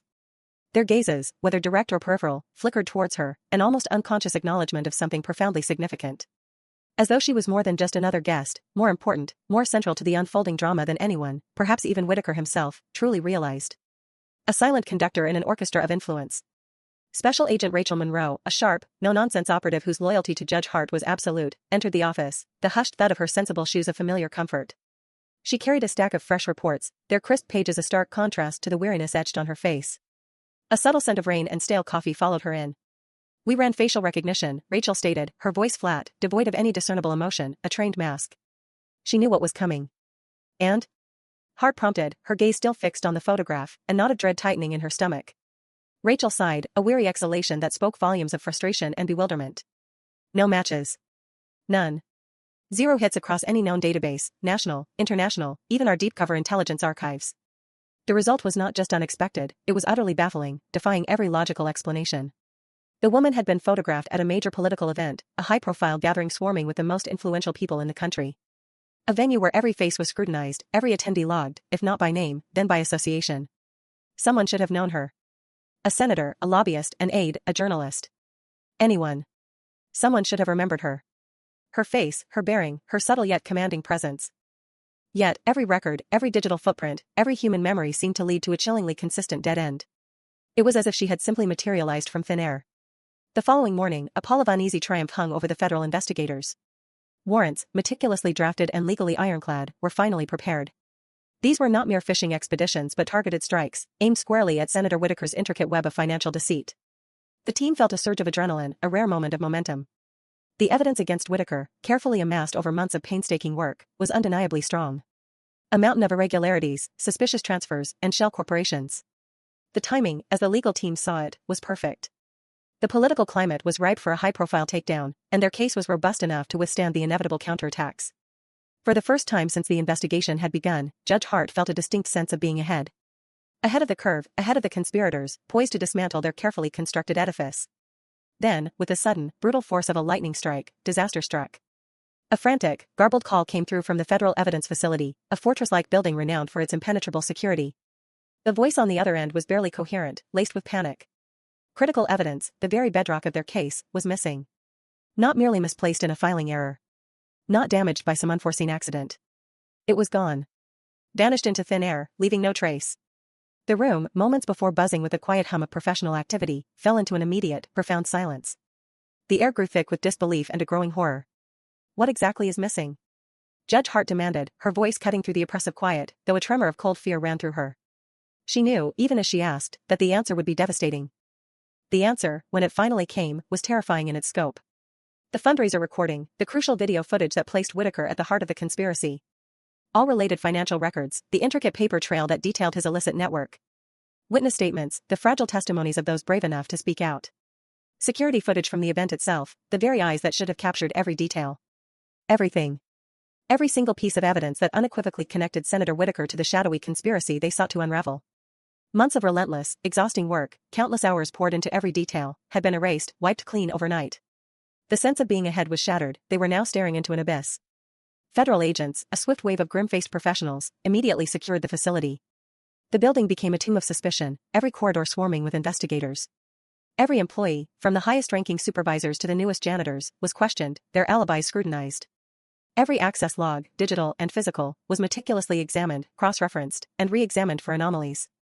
Every camera, from the external perimeter to the internal vault, was reviewed frame by painstaking frame. What they discovered, after hours of intense investigation, was utterly impossible. A paradox that twisted the very fabric of logic. According to the infallible, state-of-the-art security system, nobody had entered the evidence vault. No alarms triggered. No doors breached. No sensors tripped. Nobody. Not a single authorized or unauthorized entry. Yet, the evidence was undeniably gone. It was as if it had dematerialized, a ghostly theft. Hours later, deep into the night, a team of forensic technicians, their faces etched with exhaustion, uncovered something even more alarming. A discovery that sent a chill down the spines of everyone present. The access logs had been altered. Not clumsily, not amateurishly. Professionally. Expertly. Each digital signature, each timestamp, meticulously faked or erased with a surgical precision that suggested intimate knowledge of the system. Carefully. With an almost chilling artistry, leaving no obvious digital fingerprints, no telltale signs for the casual observer. Someone inside the justice system itself knew exactly how to erase their tracks. Someone with privileged access, with the technical prowess and the audacity to manipulate federal records.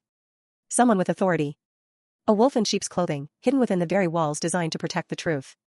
Meanwhile, utterly unperturbed by the unfolding chaos, Senator Whitaker appeared before reporters once again. The cameras flashed, the microphones bristled, and he basked in the attention. Confident as ever, his tailored suit impeccable, his smile a practiced, almost disarming display of charm. Yet, this time, there was an additional, unnerving layer to his demeanor. This time he seemed almost amused. A subtle curve of the lips, a knowing glint in his eyes that spoke of private satisfaction. Judge Hart, watching the broadcast in the quiet desperation of her office, noticed it immediately. Her seasoned instincts screamed a warning. The senator looked like a man who knew something profound. A secret held close, granting him an unshakable power. A man who wasn't worried, not in the slightest. His amusement was a direct slap in the face to their floundering investigation. That afternoon, another devastating blow landed, a hammerstroke that echoed the morning's disaster.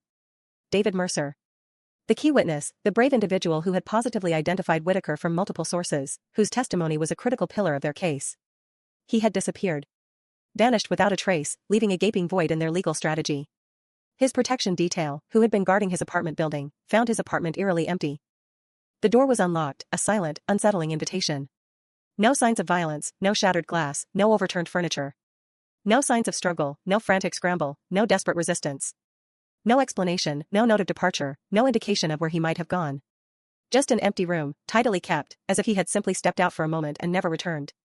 The air was still, cold, pregnant with absence. And a note. A single sheet of paper, folded neatly on his pristine kitchen counter, awaiting discovery. The message, scrawled in what appeared to be Mercer's own shaky hand, contained 4 chilling words. Trust no one above. Agent Monroe read the cryptic note once, her brow furrowed in concentration. Then a second time, a flicker of fear beginning to spark in her eyes. Then a third time, the words seeming to burrow into her very soul. What does that mean? She asked, her voice barely a whisper, the implications horrifying. Judge Hart, however, already had a cold, dreadful suspicion solidifying in her mind. The pieces were starting to fit, forming a picture far more sinister than she had imagined. The conspiracy wasn't merely infiltrating the system, worming its way into the cracks and crevices of power. It might already control parts of it. The very pillars of justice, corrupted from within, right to the highest echelons. That evening, as the city lights began to twinkle against a bruised purple sky, the investigators finally caught a break. A tiny flicker of hope in the deepening gloom. A junior analyst, an exceptionally diligent new recruit poring over archived data, discovered something unusual, almost imperceptible, buried deep inside a labyrinthine network of server backups. A digital ghost in the machine. A hidden transfer record. Not an erasure, not a deletion. The stolen evidence hadn't been destroyed, as they had initially, despairingly, concluded. It had been copied. A perfect, pristine duplicate created. Transferred to another government server. Not a public one, not a commonly accessed one. One nobody, by any standard protocol, should have been using for evidence storage. Its very existence for such a purpose was a breach of protocol. The destination of this illicit transfer belonged to a classified department. A sector so secretive, its very name was rarely spoken aloud. Access restricted to the extreme. A digital fortress. Authorization required at the absolute highest levels of government. A clearance that put the Attorney General's office itself under scrutiny. Rachel looked at the report, the stark digital details illuminating the dark truth. Her face, usually so composed, betrayed a flicker of dawning comprehension and dread. Then she looked at Judge Hart, her gaze holding a silent question, a desperate plea for guidance. "We need permission," Rachel stated, her voice tight with the weight of what this meant. "From whom?" Hart asked, her voice raspy, already knowing the answer but needing to hear it spoken aloud. Rachel hesitated, the implications of her next words hanging heavy in the air, transforming the room into a vault of shared anxiety. The Attorney General's office. Silence, profound and chilling, filled the room once more. The comfortable hum of the servers, the distant city traffic, all faded into irrelevance. The investigation, already fraught with danger, had just dramatically escalated, reaching the very highest levels of government. They were no longer chasing shadows in the dark, they were knocking on the doors of gods. Later that night, as exhaustion threatened to overwhelm her, Judge Hart received another anonymous package. It appeared as if by magic, slipped under her office door, a silent, unseen delivery. No fingerprints on the plain brown paper. No return address, just like the previous mysterious communications. Inside was a single, sleek flash drive. Its metallic surface cold to the touch. Nothing else. No note, no explanation, just this solitary piece of technology. The drive contained only one video file. A single, short clip. 30 seconds long. A brief, unsettling glimpse into the heart of the conspiracy. With a deep breath, Judge Hart pressed play, her heart hammering a frantic rhythm against her ribs. The screen flickered to life. The footage showed a private office, opulent and undoubtedly secure. Plush carpets, dark wood paneling, a view that suggested a position of immense power. A man entered the room, his face obscured by shadow, carrying several evidence boxes. Federal property. Boxes marked with federal case numbers, scrawled in bureaucratic precision. The very boxes that should have remained secured in the supposedly impenetrable vault. Then, with a deliberate grace that sent a shiver down Hart's spine, a woman stepped into view. Emerging from the periphery of the frame, taking center stage. The same woman. Unmistakably, terrifyingly, the same woman from the fundraiser photograph, her features now clearer, sharper, no longer a blurry enigma. For the first time, investigators saw her face clearly. It was beautiful, serene, and utterly ruthless. Her eyes, an unsettling shade of gray, held no warmth, no fear. She looked directly toward the camera, her gaze piercing, unwavering. As though she knew precisely where it was hidden, as though she knew she was being watched. A direct challenge. Then she spoke. Her voice, calm and melodic, yet filled with an icy command, echoed in the silent office. One sentence. Only one, but it was enough to drain the blood from Judge Hart's face. "If you're seeing this, you're already too late." The screen went black, plunging Hart's office back into stark relief. The silence that followed was deafening, suffocating. No name. No explanation. No discernible clues beyond her chilling pronouncement. Only a warning. A declaration. Judge Hart stared at the darkened monitor, her reflection a pale, distorted image. For months, they had been chasing shadows, pursuing whispers in the dark, feeling the elusive presence of a hidden enemy. Now the shadow was speaking back. It had revealed itself, not in a full emergence, but in a chilling taunt. And whoever the woman was, whatever her true identity, she had just unequivocally declared war on the investigation. And, by extension, on Judge Eleanor Hart herself. The game had just changed, and the stakes were higher than ever.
Yeah, I'm not going to tell you.